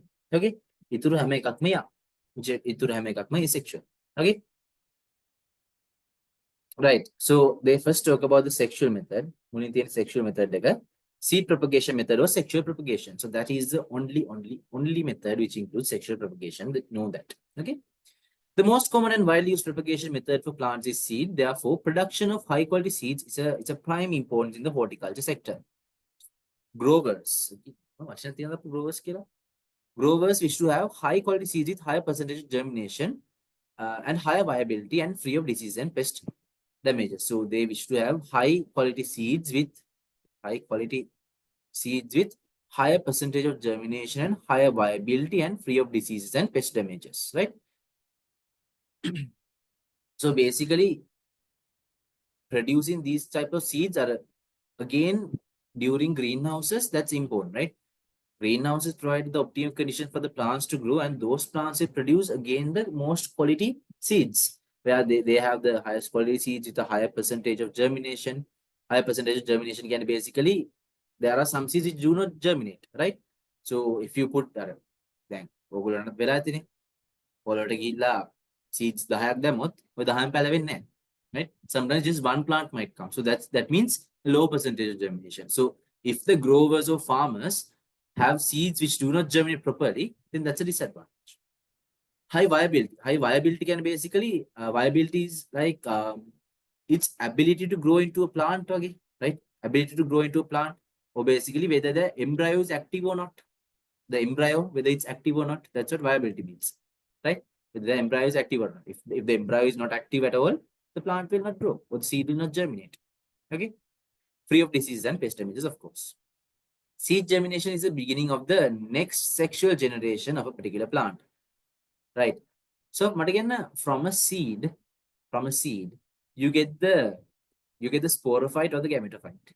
From a seed, you get the sporophyte or the gametophyte. From a seed, you get the sporophyte or the gametophyte of a plant.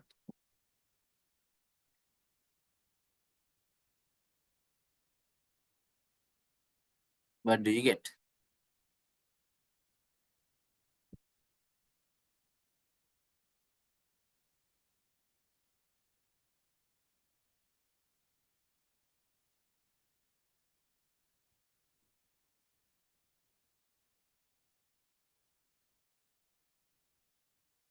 From the seed, you get the sporophyte. Yeah, from the seed, you get the sporophyte. I won't be explaining that much. You need to but from the seed, you get the sporophyte. Okay. All right. So for a seed to initiate germination, following conditions must be completed, right? So even in unit 4, you learn some conditions where you need water, oxygen, and the optimum temperature. So first of all, a conditions ටිකත් අරෙන්න මුලින්ම තියෙන එක තමයි viability. Viability is like how viable a seed is. ඒ කියන්නේ how like එයාට whether the seed can germinate and grow into a healthy plant or not. That's what seed viability means, right? Whether it can germinate properly and grow into a plant. So if it's not viable at all, it will not never germinate. So first the seed must be viable. Then the seed should also be subject to the suitable environmental conditions, which include oxygen, water, and suitable temperature, right? So those are the optimal conditions. Then dormancy should be overcome. So dormant seeds anyway won't germinate, so the dormancy should also be overcome. So anthurium and orchids. Now this is important, right? These two examples are very important. anthurium and orchid plants can be produced using seed propagation methods, right? So seed propagation methods may wedding producing plants දෙකක් තමයි anthurium and orchids කියන්නේ. Okay, remember the examples. Examples I would කියන්න එපා මේ mango, papaya, banana කියලා කියන්න එපා. It's anthurium and orchids. Okay, right. So seed propagation methods වලින් හැදෙනවා නම් that's anthurium and orchid. And again you get this anthurium. So ඔයගොල්ලන් අහන්න පුළුවන් name a plant which is propagated via culture methods and seed propagation methods. That's anthurium, right? Maybe at present tissue culture is called culture methods. So name a plant which is produced via culture methods as well as seed propagation methods. That's anthurium. Okay, ඒ වගේ දේවල් හරිම important. Okay, when you get common examples, that's very important. Scientific names are මතක තියාගන්න කියන්නේ නෑ මම, but ඉතින් මතක තියාගන්න දේවල් මදි වගේ නම් you can just remember them as well. Right, vegetative propagation, right? Vegetative propagation gatto, that's basically the asexual reproduction methods, right? Vegetative propagation tibba O level වලට මතකද? O level වලට තිබ්බනේ layering, grafting, stem cuttings, and they tell you to bring that අක්කපාන leaf එකක් පොලයක් මේ පොතක් අස්සට දාන්න and roots will grow. ඔලිව කරා දන්නෙත් නැහැ ඉතින්. Right? So vegetative propagation methods used in the floriculture industry. In nature, some plants can produce sexually via seeds as well as asexually or vegetatively. So asexually or vegetatively is the same thing. In vegetatively propagated plants, the new plant is nearly always genetically identical to the parent plant. Nearly always genetically identical. Whether asexual methods, you know, the daughter plant is or the daughter cells are identical to the parent cells or parent plant. The various methods of vegetable propagations include separation and division, cuttings, layering, and grafting. Most of these vegetable propagation methods are used in floriculture industry. Floriculture can again the industry or the culturing of flowering plants. Right. Separation and division.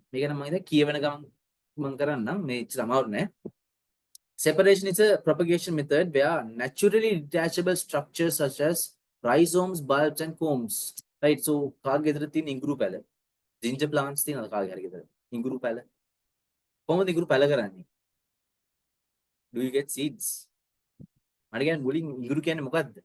Is it a seed or is it a yam or is it a stem or is it a leaf? කියන්න බෑ. inguru කියන්නේ මොකද්ද? Leaf, stem, root, yam. What is it? inguru කියන්නේ මොනවද? Leaf එකක් නම් මේකේ තේරෙන්නේ නැතිනේ. Stem, root or yam.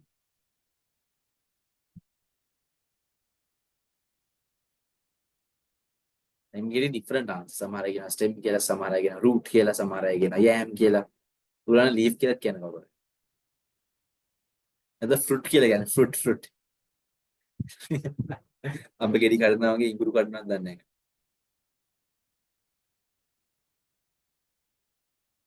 It's a stem, right? Rhizomes කියන්නේ basically stems, right? Rhizomes are stems, right? Rhizomes are stems, and an example would be ginger, right? Ginger is a stem, right? Ginger is a stem. Rhizomes කියන්නේ basically underground stems කියන එක, right? Underground stems. Rhizomes are underground stems, and ginger is an example for this underground stem, which is rhizome. Okay, bulbs කියන්නේ onions and all that, right? ලූණු, බී ලූණු, රට ලූණු ඔක්කොම bulbs, right? Bulbs. Combs ගත්තොත් combs like they are like yams, like yams. අපි yams කියන්නේවත් නැහැ, but combs are like yams. I can't remember the exact example, but I think taro and all that are combs. I don't know, but ඒක මතක නැහැ හරියට මට. But they are like yams, but not yams. Okay. So rhizomes are these underground stems called ginger, right? So what happens is inguru pala කරන්නේ නැත්නම් ඒක pala කරන්නේ basically you have the ginger plant, you take a piece of the rhizome, right? So ginger plant එකේ where you get the large piece of ginger like this, okay? And then you get the plant growing out of it. So what happens is you separate, right? Separation and division, you separate a part of the ginger and plant it in another place and you get another ginger plant, right? So it's a vegetative propagation plant. Alocasia is comb නේ. Comb කියන්නේ it's not a yam, අර නිකන් තකනේ අප මට කියන්න මම comb එක පෙන්නන්න.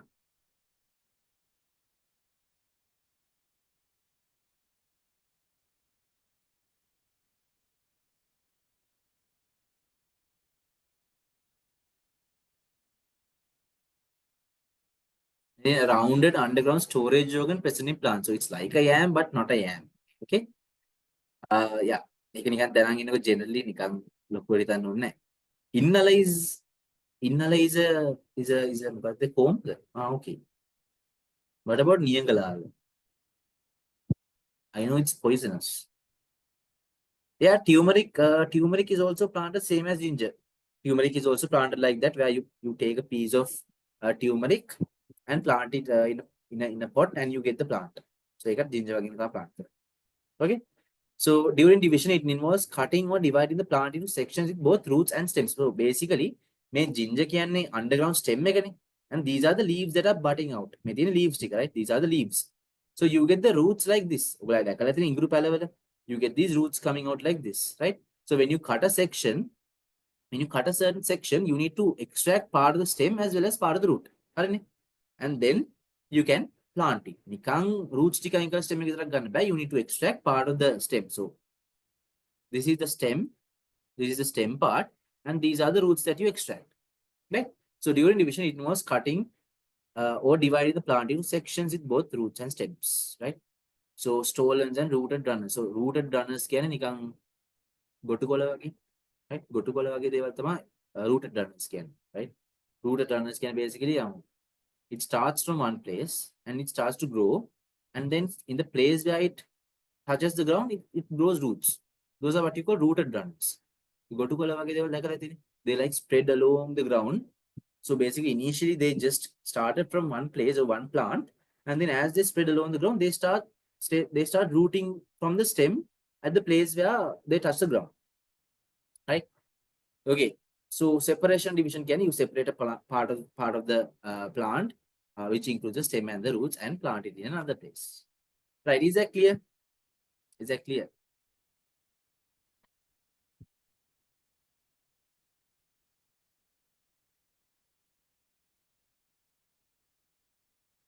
Is it clear? What about the others? I want everyone to respond, right? තේරුණා again. ප්‍රශ්න තියෙනවා ප්‍රශ්නයක් අහන්න.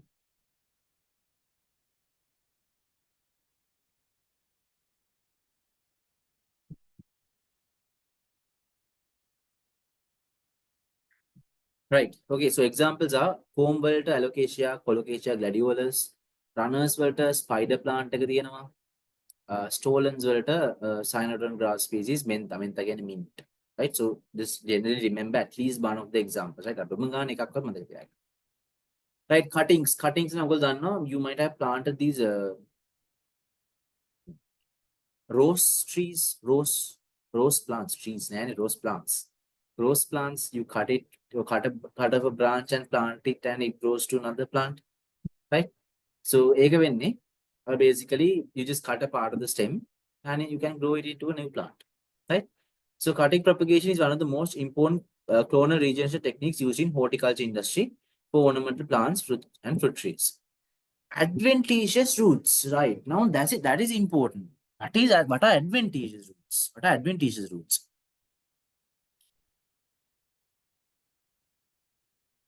Adventitious roots කියන්නේ මොනවාද? Adventitious roots කියන්නේ basically roots that grow from any other place than the roots. So if you get roots from the leaf, if you get roots from the stem, they are called adventitious roots. Okay? අර මේකට best example එක තමයි අක්කපාන. අක්කපාන කියන්නේ begonia. I don't know whether you've done this, but if you keep begonia or akkapan leaf inside a book or something, it grows roots, right? It grows roots. So those are called adventitious roots, where the roots grow from a place other than the roots, right? Roots are in atua, it's either on the stems or the leaves, right? So adventitious roots, again, when we take a plant, so you take the plant and there's a branch like this, and you need to cut the branch. You cut the branch, and what you do is take this part and just stick it in the soil and put some water and fertilizer and all that. And now this is a stem. This is a stem, and it needs to grow roots. It's a stem and this needs to grow roots. So these roots are called adventitious roots because the stem is what gave rise to those roots. Okay. So I hope that's clear. So adventitious root formation is a prerequisite. It's definitely a condition that is needed for this process. A piece of plant from the stem, leaf, root or leafy bud can generate into a fully developed plant. So it might be a stem, might be a leaf, might be a root, or a leafy bud, right? Leafy bud can you get them in these leaf nodes and all. So know those sections where you can take to generate a cutting. The roots arising from the stem, leaf, or bud tissue are known as adventitious roots. දැන් මෙතන ගත්තොත් you can grow a plant from the stem, leaf, root, or the leafy bud. ඔය ඕනෙකින් පුළුවන්. But the roots arising from the stem, leaf, or bud are called the adventitious roots. So roots වලින් එන roots වලට adventitious roots කියන්නේ නැහැ. ඒවට වෙන නමක් කියනවා. මොනවාද? Roots වලින් එන තව roots වලට we call them මතකද? Roots වලින් එන තව roots වලට. What are they called?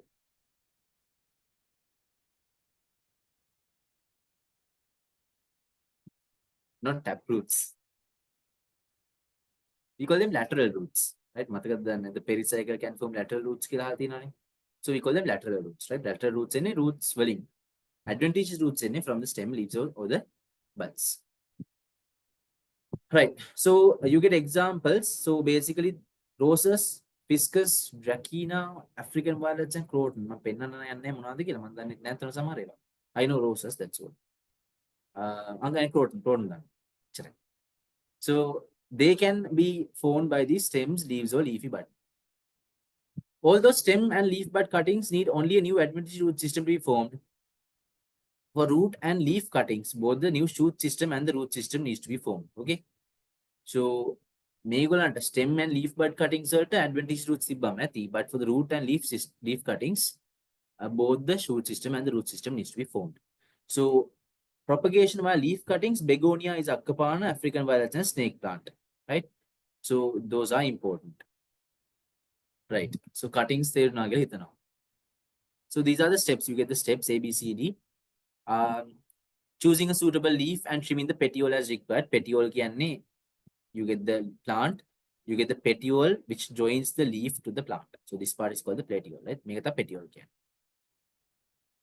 Choosing a suitable leaf and trimming the petiole. So you trim the petiole as required and plant in the leaf in a potting medium. So you just stick the plant in a pot. Then water in the leaf cutting. So you stick the leaf in a pot and you can water it and it will generate new plants. Right? So that's what you call cuttings. Right? I'm just doing it fast.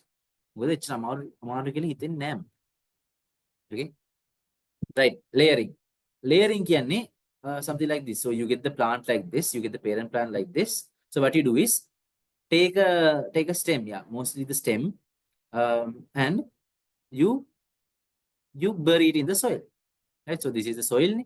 You take a part of the stem and bury it in the soil and allow it to grow roots. Right? You bury it in the soil and allow it to grow roots. Then, like, still this is attached to the parent plant. So you get the parent plant. You take this, take one of the leaves or one of the stems, bury part of the plant under the soil, and allow that place to grow roots. That's what you call layering. Then after this plant has grown roots and after this plant has developed to a certain extent, you can cut it off from the main plant, right? So you get a plant, you take a stem or a leaf of that plant or any part of the plant, bury it in the soil, and allow that part to grow roots. That's what you call layering. It was after this plant has grown to a certain extent, you separate it.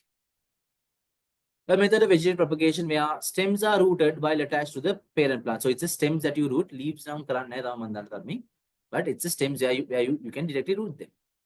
Some plants have a natural tendency to regenerate by self-layering, forming adventitious roots from the stem where they touch the soil. So strawberry and cyanodon. So what happens is they just grow and they grow until they touch the ground, and at the place they touch the ground, what happens is roots will grow. Right? Roots will grow. So this is like natural layering. So layering can be done artificially as well as it occurs naturally. Layering technique is a good way of getting small number of new plants with relative certainty because the new plant is nourished by its parent plant. So that's an important point. In other methods, separation and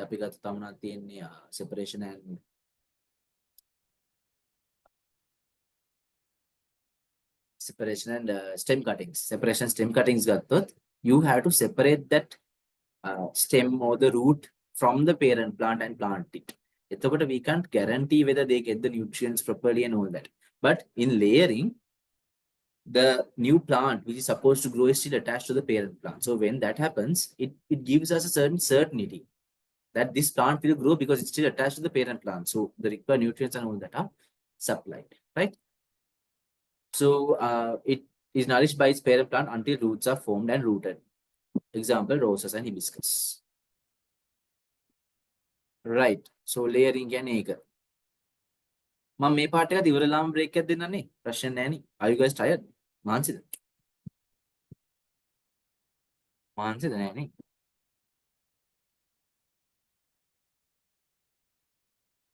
Yeah, මාන්සිද?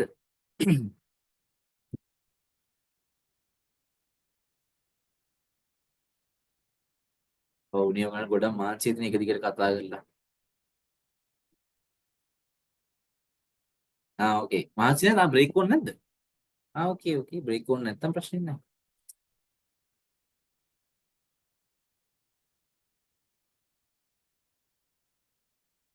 Break ඕනේ නෑලු. හරි හරි. එහෙනම් දෙන්නේ නැහැ ඉතින්. බලෙන් දෙන්න ඕනේ නෑනේ. Right. Grafting. So this involves joining. So grafting now ඔයගොල්ලෝ කරලත් ඇති, right? So ඒක මෙහෙමයි. You just join two plants, right? Grafting is you joining two plants. ඔයගොල්ලෝ අහලා ඇති අර බඩ් කරපු අඹ ගහක් බඩ් කරපු බට් කියලා උගුරු කියන්නේ. මේ සිංහලෙන් ටිකක් කියද්දි බඩ් එක බට් වෙනවා. මේ බඩ් කරපු අඹ ගහක් බඩ් කරපු මල් ගහක් කියලා අහලා තියෙන අර when you go to these plant shops and buy them.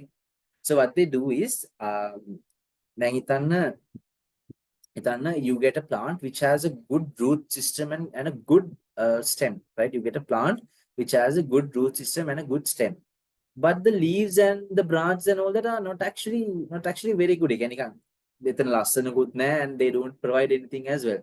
So what they do is they take a plant, for example, a good flowering plant or a plant which gives good fruits, and if that plant doesn't have a good shoot system and a good root system, what they do is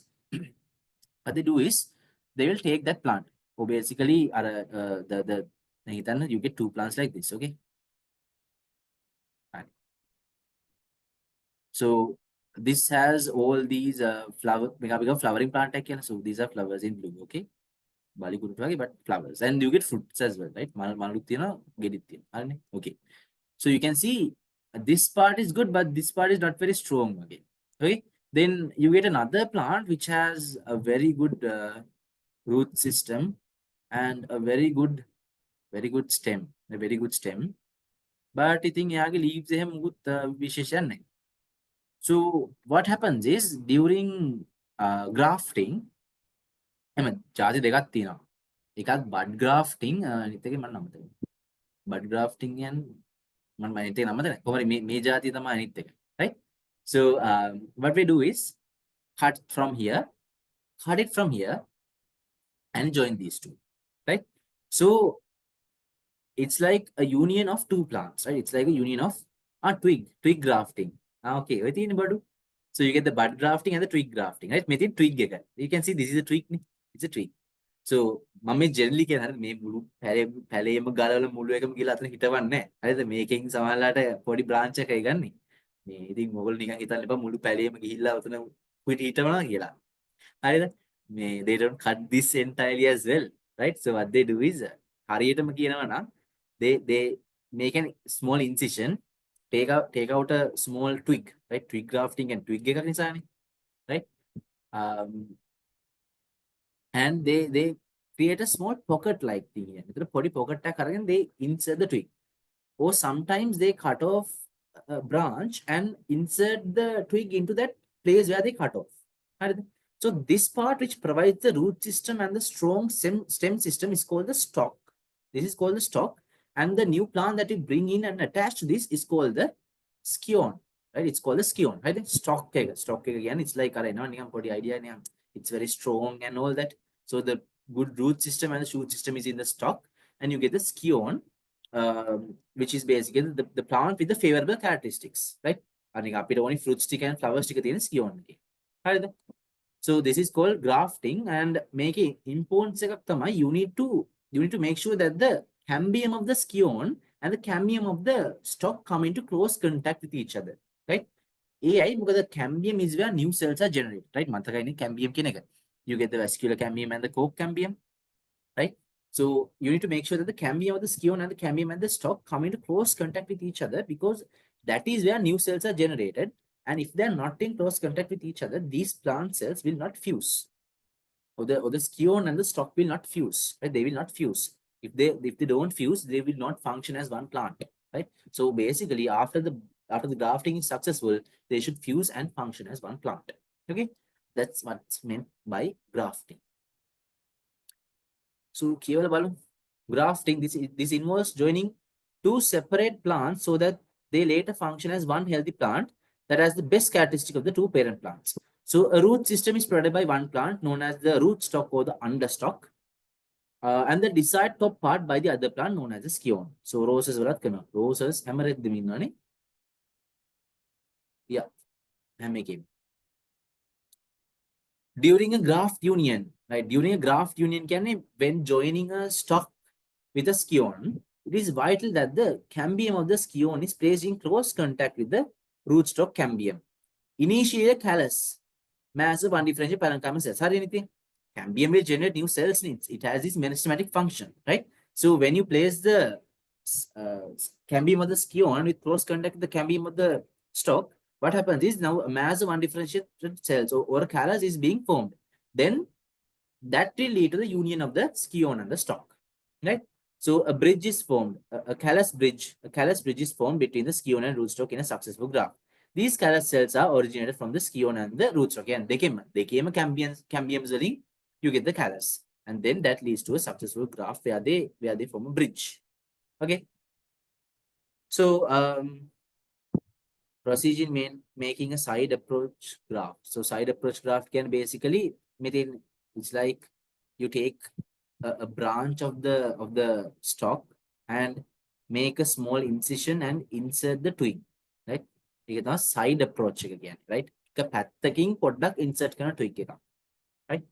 Bud grafting වල කරන්නේ twig එකක් insert කරන්නේ. You take the stalk and make a small pocket and insert the twig, insert the bud, right? Bud එක විතරක් දානවා. And A bud එකෙන් අලුත් පැලයක් එනවා. That's bud grafting. Twig grafting වල තමයි you insert a twig. So initially joining of the scion and the rootstock, which are in separate pots, and B, diagram of a completed graft unit. So this is the diagram of a completed graft unit. You can see how they have joined from the side. So that is called a side graft.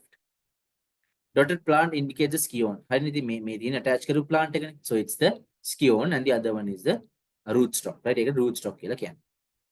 Floriculture practices found in Sri Lanka include cut flowers and ornamental foliage plants. So what are cut flowers? What are cut flowers? What are cut flowers? What are cut flowers?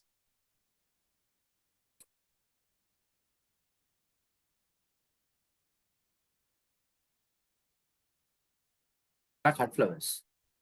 Cut flowers can basically are the flowers that you cut off and use in bouquets. Bouquets, I mean bouquets. Mada kiyone buffets kila and they then ekatula bouquets kila. You using bouquets and different celebrations where you cut off the flowers and use them to decorate. So those are called cut flowers, right? You specifically plant them for the flowers. You specifically plant them for the flowers. Ornamental foliage plants are the plants where you specifically plant them for the leaves, not the flowers. For the leaves. You gotta follow last right? So anthurium and orchids are examples of cut flowers, right? So because their flowers are beautiful, anthurium and orchids. And rose, dracenia, and begonia are planted for the leaf. That's why they are called ornamental foliage plants. Okay. Yeah, roses can also be cut flowers. I think. Resource example like right? Right. So is that clear? The propagation of plants, is it clear?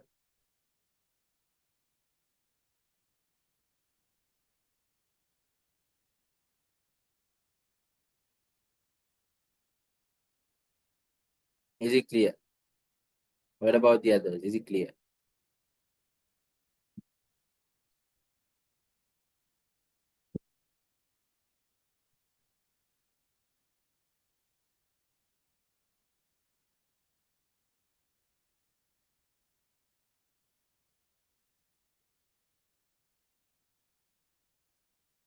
Right. Okay. Good. Good. Good. Good. Good.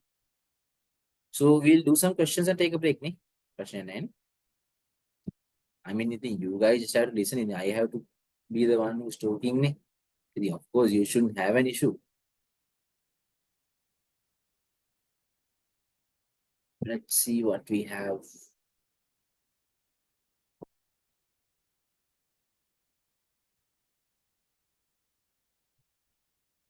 Food preservation करना after the break.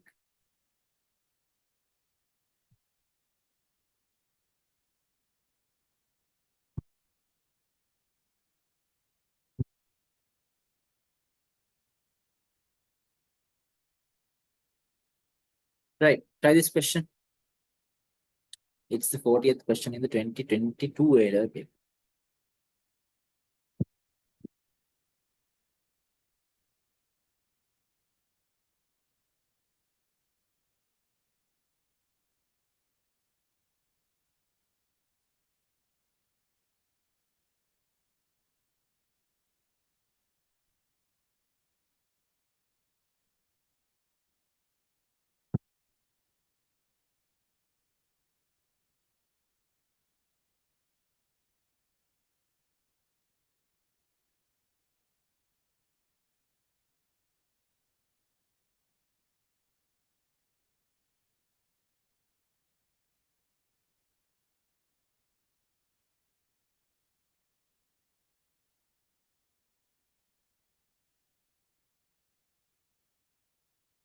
Right. You guys send me the answers and I'll quickly go through this. Since the plants used in the vertical in the and the vegetative propagation methods are given below. Hibiscus layering. Did we have hibiscus under layering balloon? Layering the roses and hibiscus. Yes. So we have hibiscus. That's correct. Snake plant used in leaf cuttings. Yeah, I remember that. Begonia snake plant. African violets. Right. So that's also correct. Spider plant is used for grafting. I don't think so. Used for grafting lang tine roses ne roses no grafting waladi. That's wrong. Begonia is not used in separation. It's used in these stem cuttings and yeah. So leaf cuttings. Begonia is leaf cuttings. That's again wrong. So that's an easy question. See, if you knew the examples well, you just got 1 mark for the applied biology MCQ in 2022. Right. We'll see some more.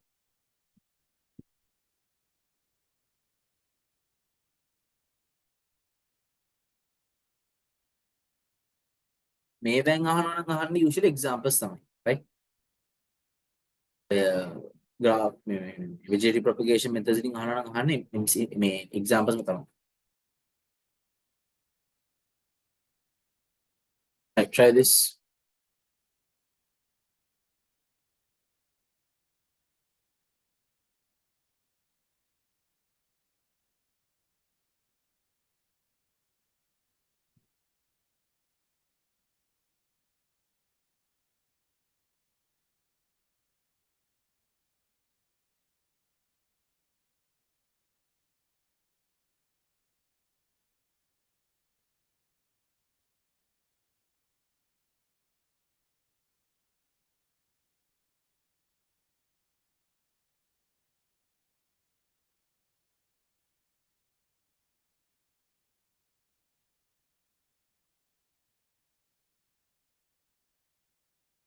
Right. Plants which are the ability to propagate via self-layering. Right, but self-layering examples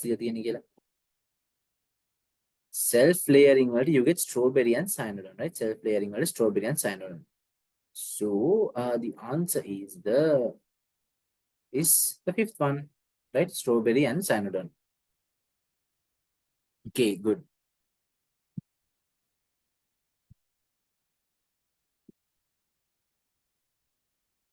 One.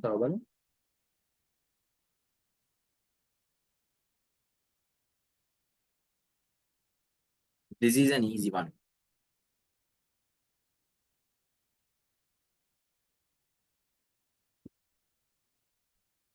Try this quickly.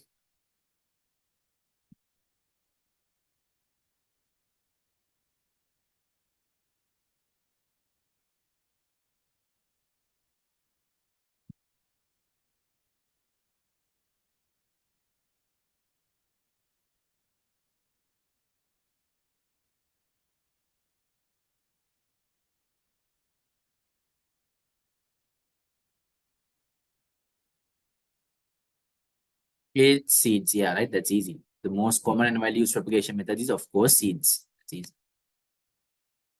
This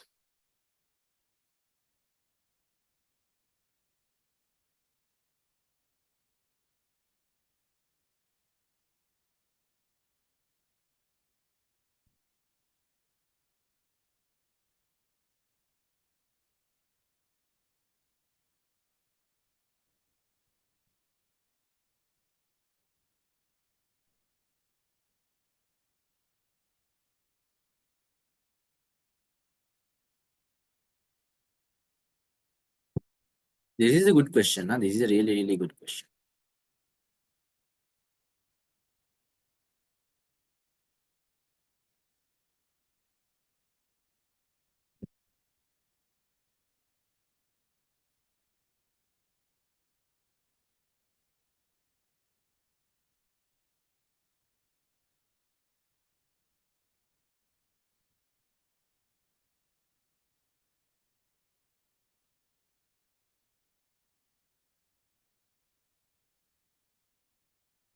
Let's see. Select the correct answer based on the following three statements.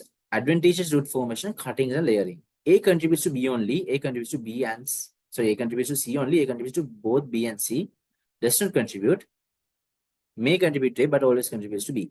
Right. That's a good question. Huh? So adventitious root formation kiwa man kiwa, it's the roots formed from the leaves, the stems, and the leafy buds during cuttings. Now during cuttings, අපි ගත්තොත් මෙතන A may contribute to A කියන එකක් ඒක ප්‍රශ්නේ වැරද්දක්. අපි ගත්තොත් during cuttings, during cuttings, basically adventitious root formation is a prerequisite. අනිවාර්යෙන්ම ඕනි. Right? Adventitious root formation එක අනිවාර්යෙන්ම ඕනි. ඒක දීලා තියෙනනේ කොහොමද? Right? So basically the stems, the leaves and leafy buds to uh, plant properly, you need adventitious root formation from the stems, leaves and leafy buds. So that's of course they are B වලට ඕනි.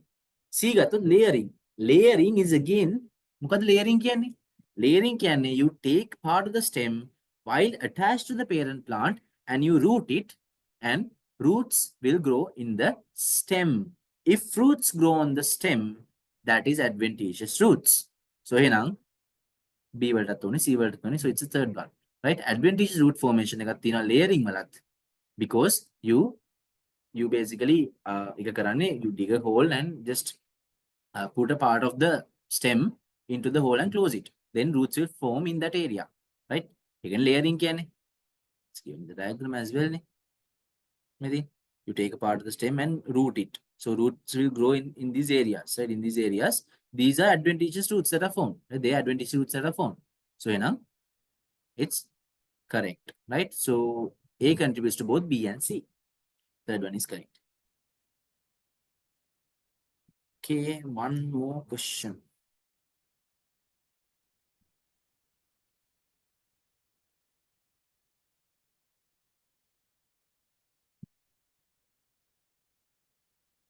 Yeah, some plants have natural tendency for the adventitious parts. No. Layering wala it's what do you mean? Resource පත directly නෑ කියලා දාන්නේ. ඉතින් මෙහෙමනේ if stems form roots, that's adventitious roots, right? So it's not given here directly. ඒක දීලා තියෙනවා කොහෙද තිබ්බේ? මෙතන some plants have a natural tendency to regenerate by self-layering, forming adventitious roots from the stem where they touch. So stem making roots හදනවා නම් that's definitely adventitious roots, right? So layering වලට අනිවාර්යෙන් adventitious roots ඕනි, right? ඒක එක මගේ හොඳ question එක කියලා you have to think a bit. Layering වලට අනිවාර්යෙන් adventitious roots ඕනි, right? The stem forms roots. Okay? Okay, last question and we'll take a break. Okay?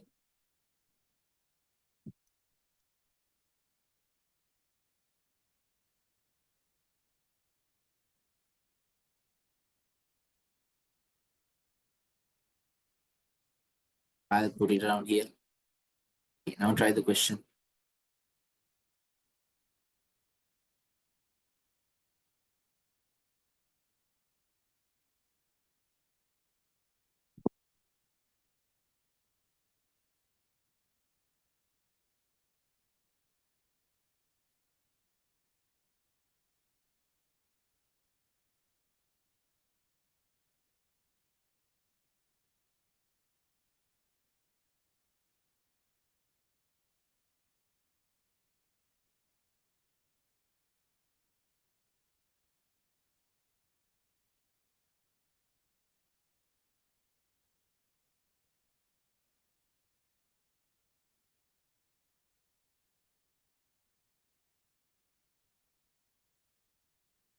Okay, most of you guys are sending answers. Let's see.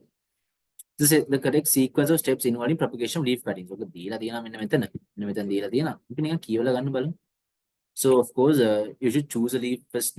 You should choose a leaf first, right? So that's one, of course. Then watering leaf cuttings and leaf cuttings in new plant propagate and trimming, right? You need to trim the petiole as required, right? So the months again the second killer, but we'll go on. So trimming of the petiole as required. Then you need to plant it. You need to plant it, and then you need to water the leaf cuttings, and then they are planted in a propagator, right? Antimatha tamai the plantlets are planted in propagator after the plants grow, right? So that's a good question. Okay, that's a good question. Alright, so it's the second one. Okay, was it clear? Was it clear until here? Methodical questions tikai theory tikai, was it clear? Yeah, it's given in the resource book in page 49. The steps are given. Not about the others. Was it clear?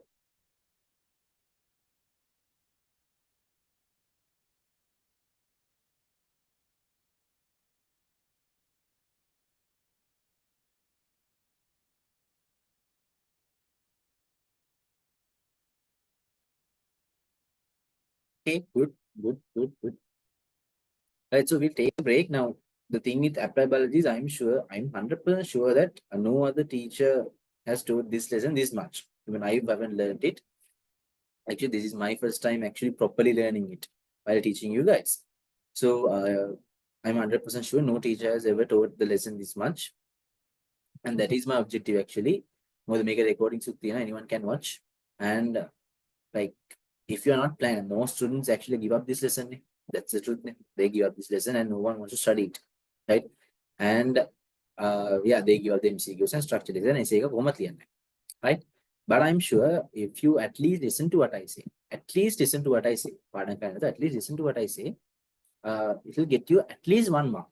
Right? 1 mark out of the total 100, right? Not 1 mark out of 1,000, 1 mark out of 100, right? So just listen to what I say at least if you are not planning on studying it. And yeah, I might take more than 2.5 hours today. I hope that's fine.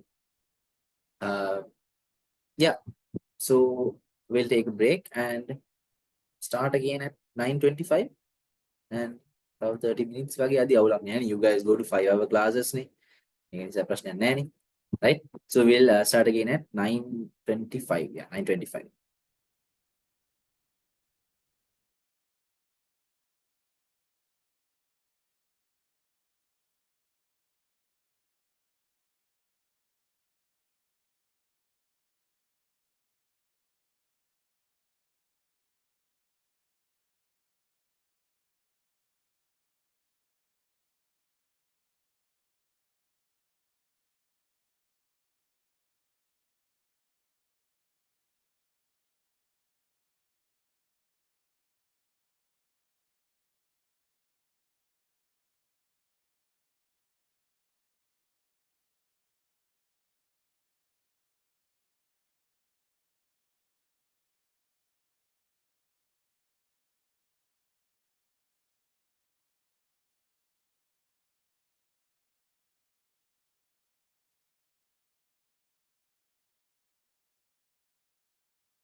Right. Okay.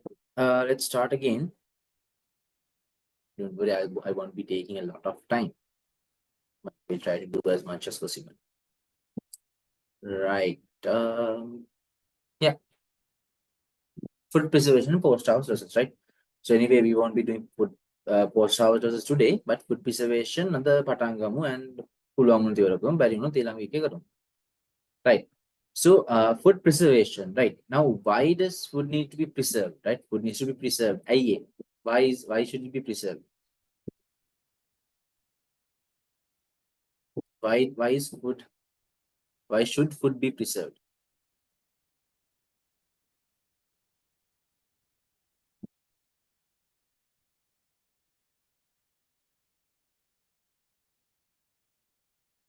Yeah, food needs to be preserved to keep it for a long time, right? To increase the shelf life, right? So food needs to be preserved to keep it for a longer time, right? So basically, food preservation it started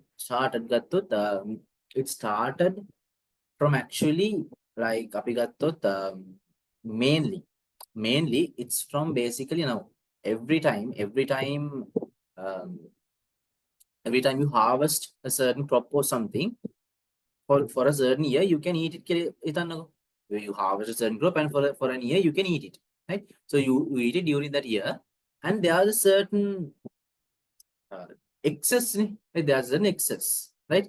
So excess preserve කරන්න තමයි මේ food preservation කියන දේ ඇත්තටම ආවේ.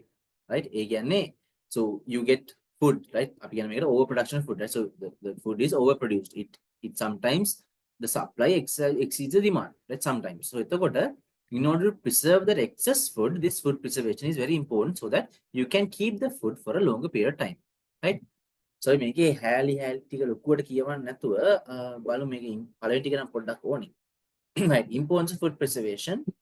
Most kinds of foods are readily spoiled unless they are preserved using suitable methods of preservation. So, in order to prevent spoilage and to increase the lifetime, is why you need food preservation. Food preservation ensures that food could be stored for a particular period. Right? Food preservation ensures that food could be stored for a particular period. Right? It's not unlimited, of course, but it can be stored for a particular period. Right? During some seasons, overproduction of certain food occurs and the excess production could be preserved, right? So overproduction of food occurs and the excess food could be preserved and stored to be used later. Food preservation protects the food that is available for human consumption, reducing the food loss, right? So in order to prevent the loss of food, this food preservation is actually there. නැත්තම් ඔය excess එක හැම වෙලාවෙම loss වෙන පටන් ගත්තොත් that is a big loss, right? So in order to prevent or reduce the food loss, these food preservation techniques have been established, right? To prevent the food loss. So food preservation. Now this is a definition that you need to know definitely. Food preservation is the process of treating or handling food. It's a process of treating or handling food to stop or greatly slow down spoilage. To either stop or to greatly slow down spoilage. Spoilage can be loss of quality of the food, loss of edibility of the food, and loss of the nutritive value. Right? Loss of quality, edibility, and nutritive value caused to accelerated by microorganisms. Right? So food preserve only basically to slow down or to stop the spoilage. Why is food spoiled? Why is food spoiled? Let me spoiled. Why is food spoiled? Why is food spoiled in the first place? Why is food spoiled in the first place? It's basically food is like a nutrient medium for the microorganisms, right? Yeah. So microorganisms they have certain factors for their growth. They need water, they need nutritions, and they need different pH. They need different temperatures to grow optimally, right? So this food is like a culture medium for them. Right? The food is like a culture medium for them. So basically, microorganisms can easily grow on food because it's like basically a paradise for them, right? They have all the nutrients that they need in food. So it's very easily spoiled when the microorganisms start to depend on the food, right? So that's why spoilage occurs because microorganisms start to grow in those areas where you get lots of nutrients and all that.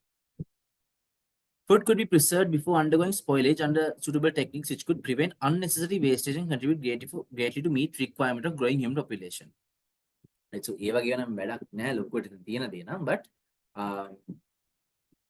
these are like the advantages or the importance of food preservation, right? So eliminating avoidable losses, right? So there is less losses pramane adu wenawa, right? Losses pramane adu wenawa.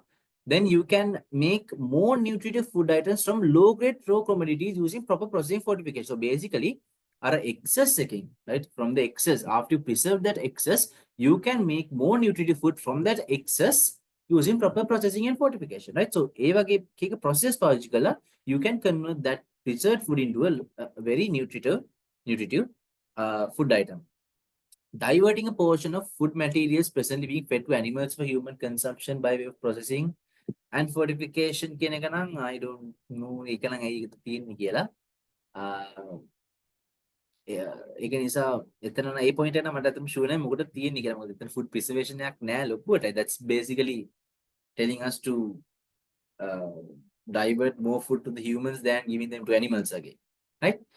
Uh, the last point is fortifying low-grade food and organic waste and byproducts into nutritive animal feed. So, අර excess එකෙන් අර ඉතුරු වෙන excess එකෙන් and අර පරණ වෙච්ච කෑම වලින් even preserved food they get old, so you can use those low-grade food and those that old preserved food and produce nutritive animal feed, right? You can produce nutritive animal feed. So food preservation is essential, right? Food preservation is essential. It's mainly essential to prevent the losses, right? To prevent the losses of food, because right now even the humans will soon undergo a food crisis. So food preservation methods are definitely important so that the need for food can be managed properly, right?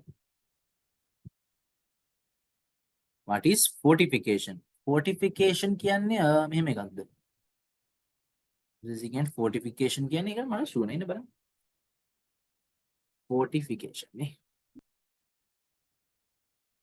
මට ඒක note දුන්න.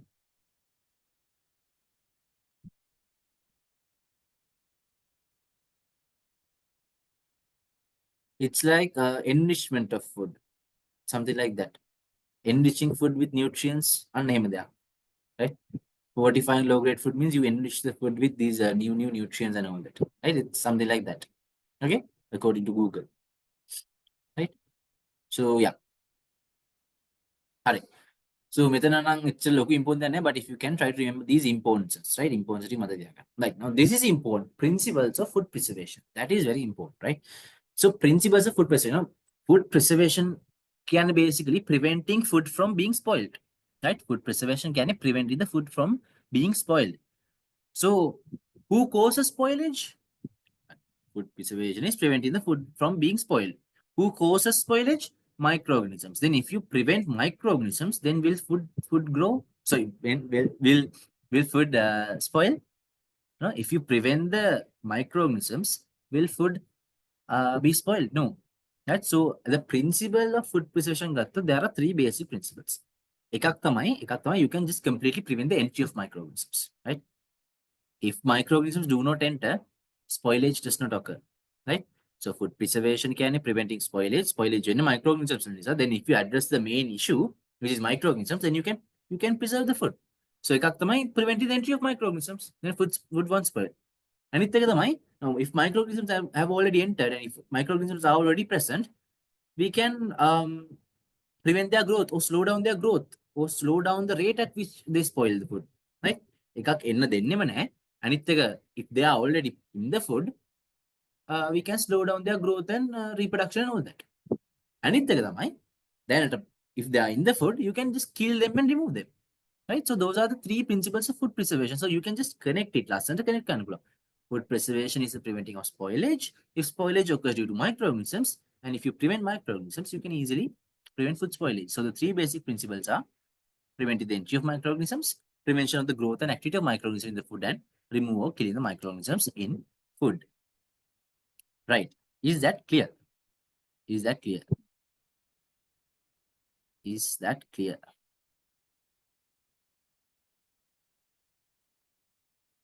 Is that clear?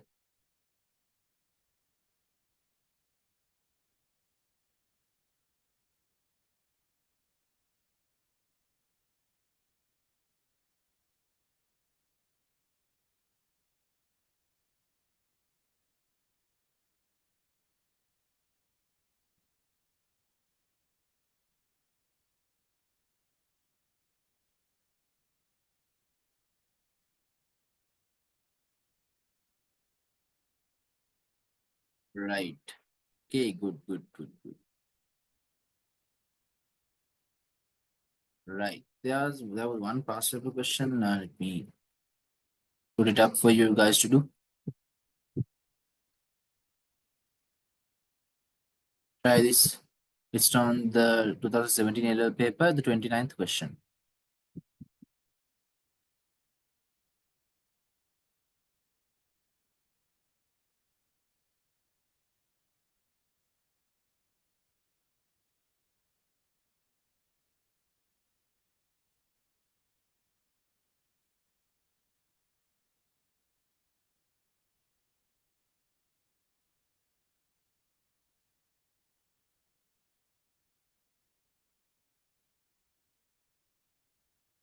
Yes, I want everyone to answer.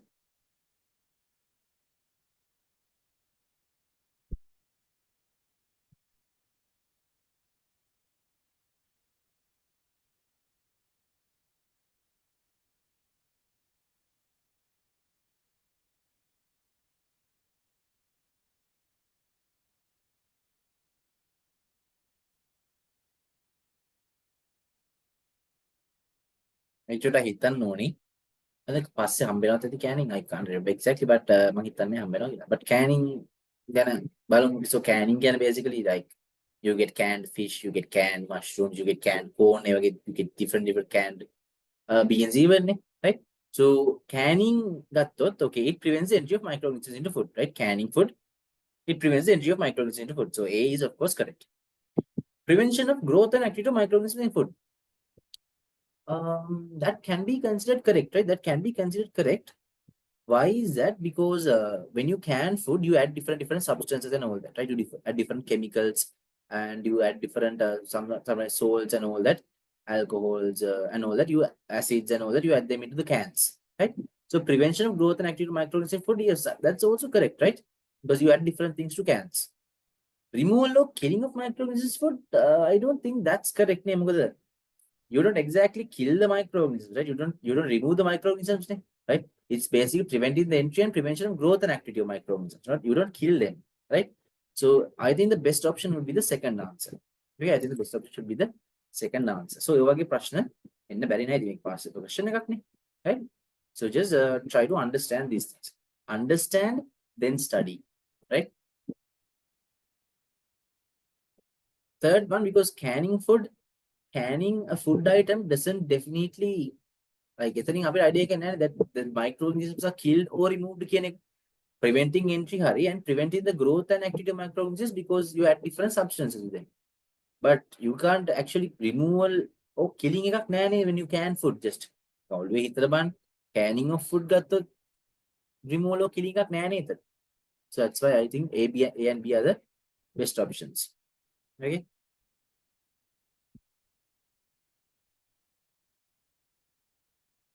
Exactly. The class will be over in another 15 to 20 minutes. But the hadith, I mean, you guys at home, right? Get the name. Right. Methods of food preservation, right? මෙතන නම් පොඩි හැල්ලක් තියෙනවා. And this is what we talked about previously as well. Food preservation methods aim to prevent contamination in the first place or to remove or reduce the number of contaminants. හරි නේද? Prevent contamination in the first place, preventing the entry of microorganisms. Preventing the entry of microorganisms means prevent contamination in the first place. Remove or reduce the number of contaminants. That comes under the last two principles: prevention of the growth and prevention of growth and removal of killing of microorganisms, right? Prevention of food is achieved by the application of physical, chemical and biological methods, right? That's important. So in order to prevent food, you need to apply physical, chemical and biological methods, right? So physical methods ගත්තොත් you can just take canning is a physical method. Chemicals ගත්තොත් you can like think about these මොනවද දාන්නේ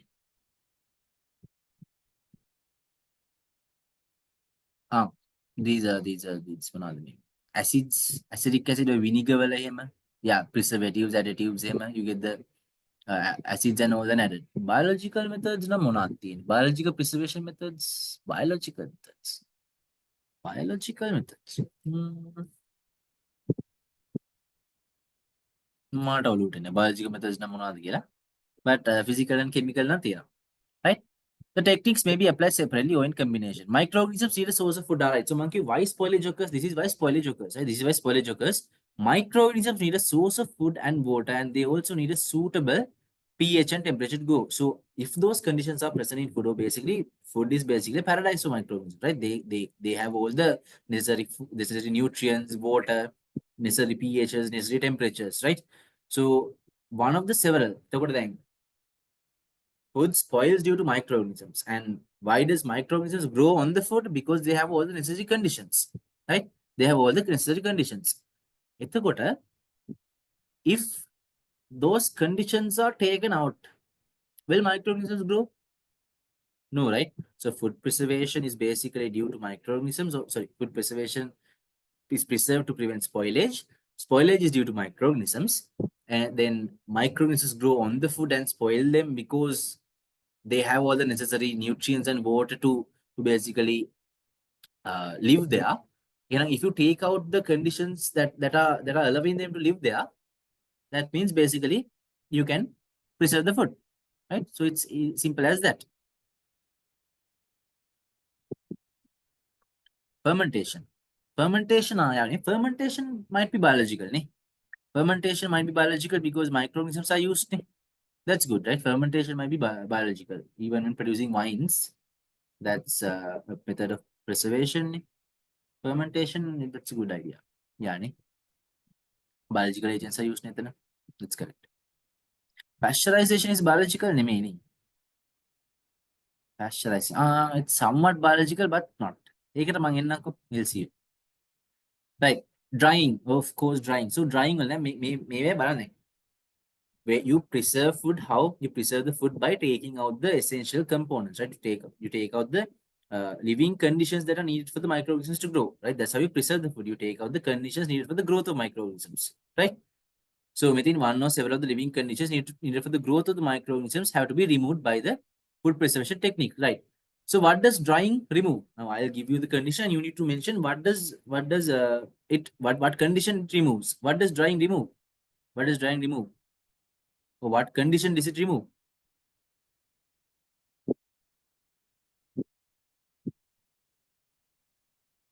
Yes, right. Drying removes moisture. Drying removes moisture. So moisture is needed for the microorganisms to grow. If you take out the moisture, food is preserved. One of the oldest methods of food preservation is drying. Food is dried mostly in the sun, and drying reduces the water activity of the food sufficiently to prevent or delay microorganisms. So they will be killed because 100% moisture there are still moisture left, but the moisture levels reduce significantly. Right? Moisture levels reduce significantly. So when the moisture levels reduce, the microbial populations would decrease and decrease and decrease, and you can preserve the food. Most types of grains are dried to increase shelf life. Wheat, corn, oats, rice, rye, and barley are left to dry to prevent spoilage. Hams are a great example for meat preserved through drying in ovens. You dry ham in ovens to preserve them. And drying abigatot, it's a physical method. It's a physical method where sunlight is used to extract the moisture. So it's a physical method. Okay. Then thermal heat treatment. So basically, methanol boiling. Right? Methanol boiling, right? So what are the conditions that's altered? What is the condition that's altered? What's the condition that's altered?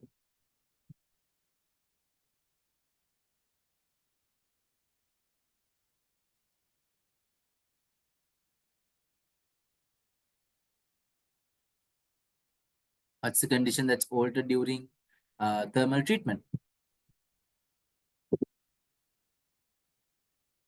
The temperature, right? The temperature is taken out. So thermal treatment, right? Temperature is affected, right? So heating food is an effective way of preserving it because the great majority of harmful pathogens are killed at temperatures close to the boiling point. So there's an optimum temperature in which the pathogens and the microorganisms can grow. So heating would take out those conditions, right? So the optimum temperatures are lost. In this respect, heating is a form of food preservation, a preliminary step in many other forms of food preservation, especially forms that make use of packaging. So packaging කරද්දී එකක් තමයි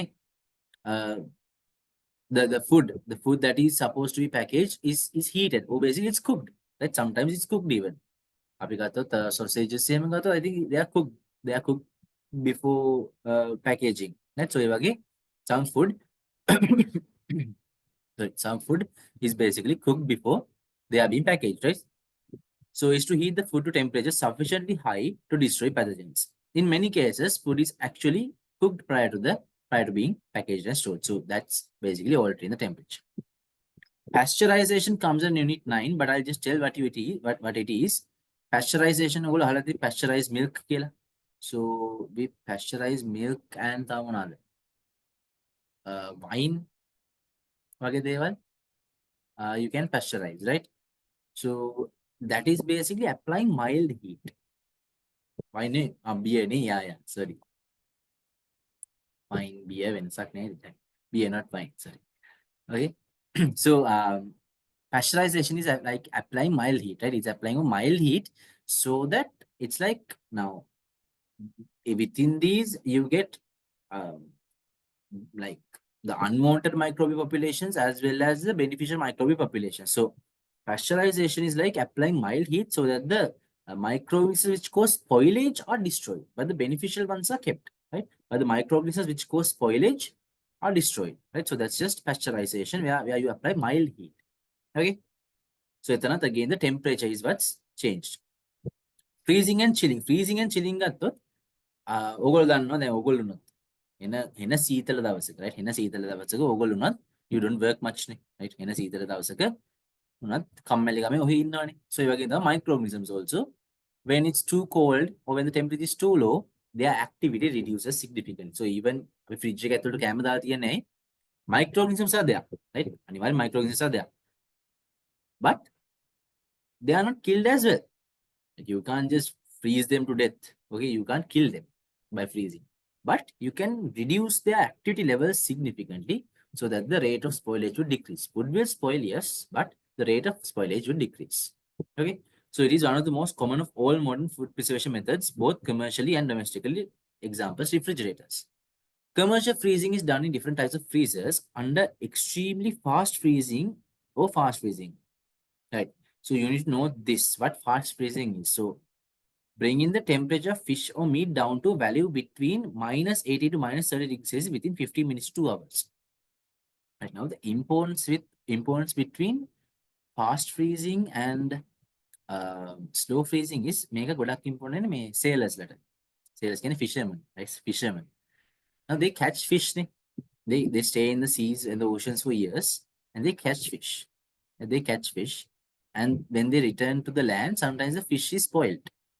They're dead, the fish is spoiled. So in order to do that, what they do is sometimes carry ice buckets and all that. And they dry them, right? They dry up the fish. They dry the fish so that the fish can be preserved, right? The fishermen should go to the seas and come back. And it takes so many days. They started drying the fish to preserve them, right? And they can put them into ice. The thing with slow freezing is water expands during freezing, and water expands during freezing. So what happens during slow freezing is that within the cells you have water. So what happens is the water expands into ice. The cell walls, the plasma membranes are broken. So when the fish freezes and when you basically freeze slow freeze වෙලා ගෙදරකට ගෙනල්ලා කපන්න ගද්දි හැම basically the fish is not very nutritious anymore because the water in the cells have frozen and they have expanded. Then water expands in freezing. That has damaged the cell walls and plasma membranes, leading to the cells to be broken and our cell contents to get right? So that is why this fast freezing was introduced, right?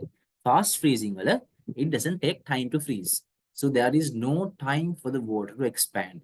The water freezes as it is. It doesn't expand, right? The cells are not destroyed. The plasma membranes are not destroyed. So the nutritive value of the fish is preserved, right? So when slow freezing, the water expands, the plasma membranes are broken, and the nutrition just leaks out. But during extremely fast freezing or fast freezing, what happens is the water is frozen as it is. So it doesn't expand. So the cell walls, sorry, the plasma membranes are not broken and the nutrition is preserved. So fast freezing means minus 18 to minus 30 within 15 minutes to 2 hours.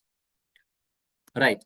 Frozen products are stored in cold rooms until distributed in order to prevent the growth and spread of spoilage microorganisms. So again, here you alter the temperature, and what is the principle applied here? What is the principle? That out of those three principles, one even method you apply one of those three principles, or even two or three. What is the principle applied here? What is the principle applied here? Because the apply principle.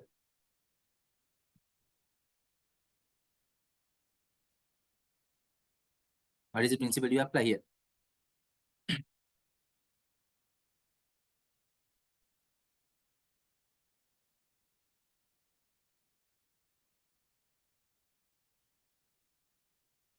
Yes. So when freezing, do you prevent the entry of microorganisms into food? No, you don't. During freezing, do you kill the microorganisms in food? No. You prevent the growth and activity of the microorganisms in food. So that is the principle applied here.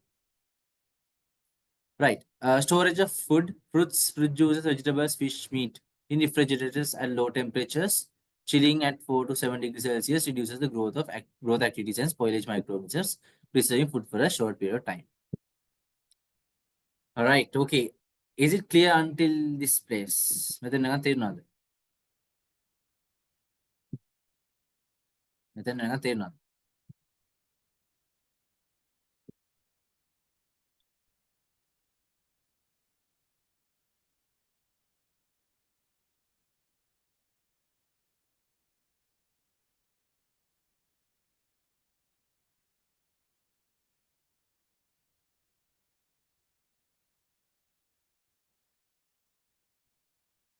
Right. Okay, good. Then we'll do this MCQ and stop the class today.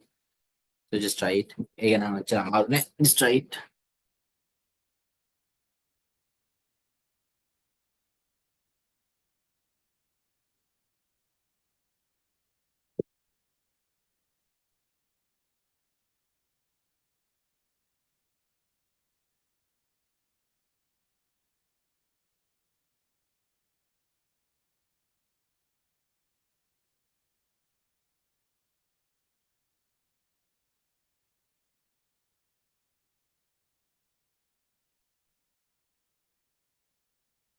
Yes, right. It's the second answer. Bring in fast facing and Nihan.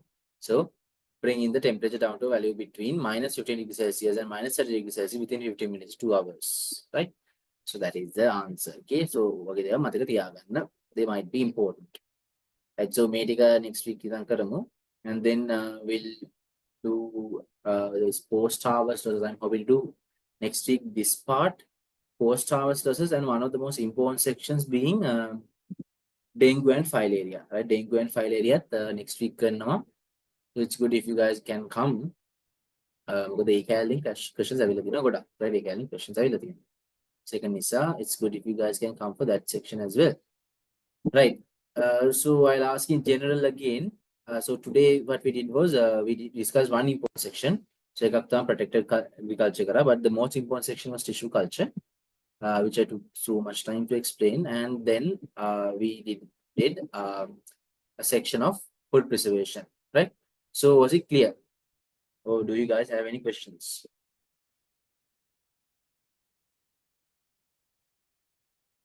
Was it clear?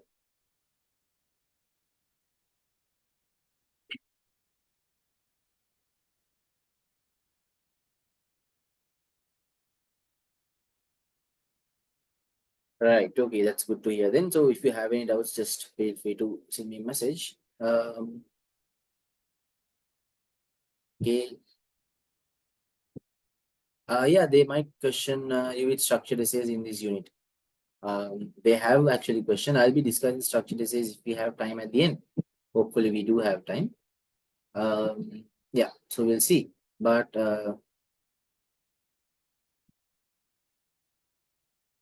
in canned food question, because of the thermal treatment, doesn't it kill the microorganisms?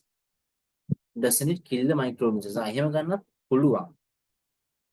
So in the canned food question, yeah. So thermal treatment එකක් කරනවා තමයි නේ with packaging or before packaging. Basically canned food is half cooked food නේ. Okay, that's a good thing. So එහෙම ගත්තොත් you can take that as well නේ. Removal or killing of microorganisms කියන එක ගන්න පුළුවන් නේ.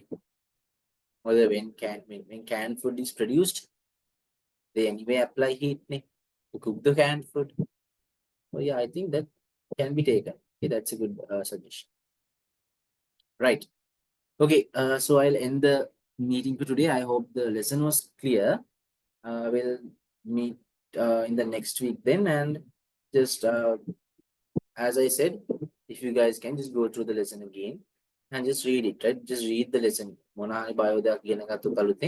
Just read through and check whether you guys understood it or not. You don't need to study. Just read it. Right? Read it and check whether you understood it or not. Right? Yeah. So that's it for today. Then see you guys next week. Thank you for joining and good night.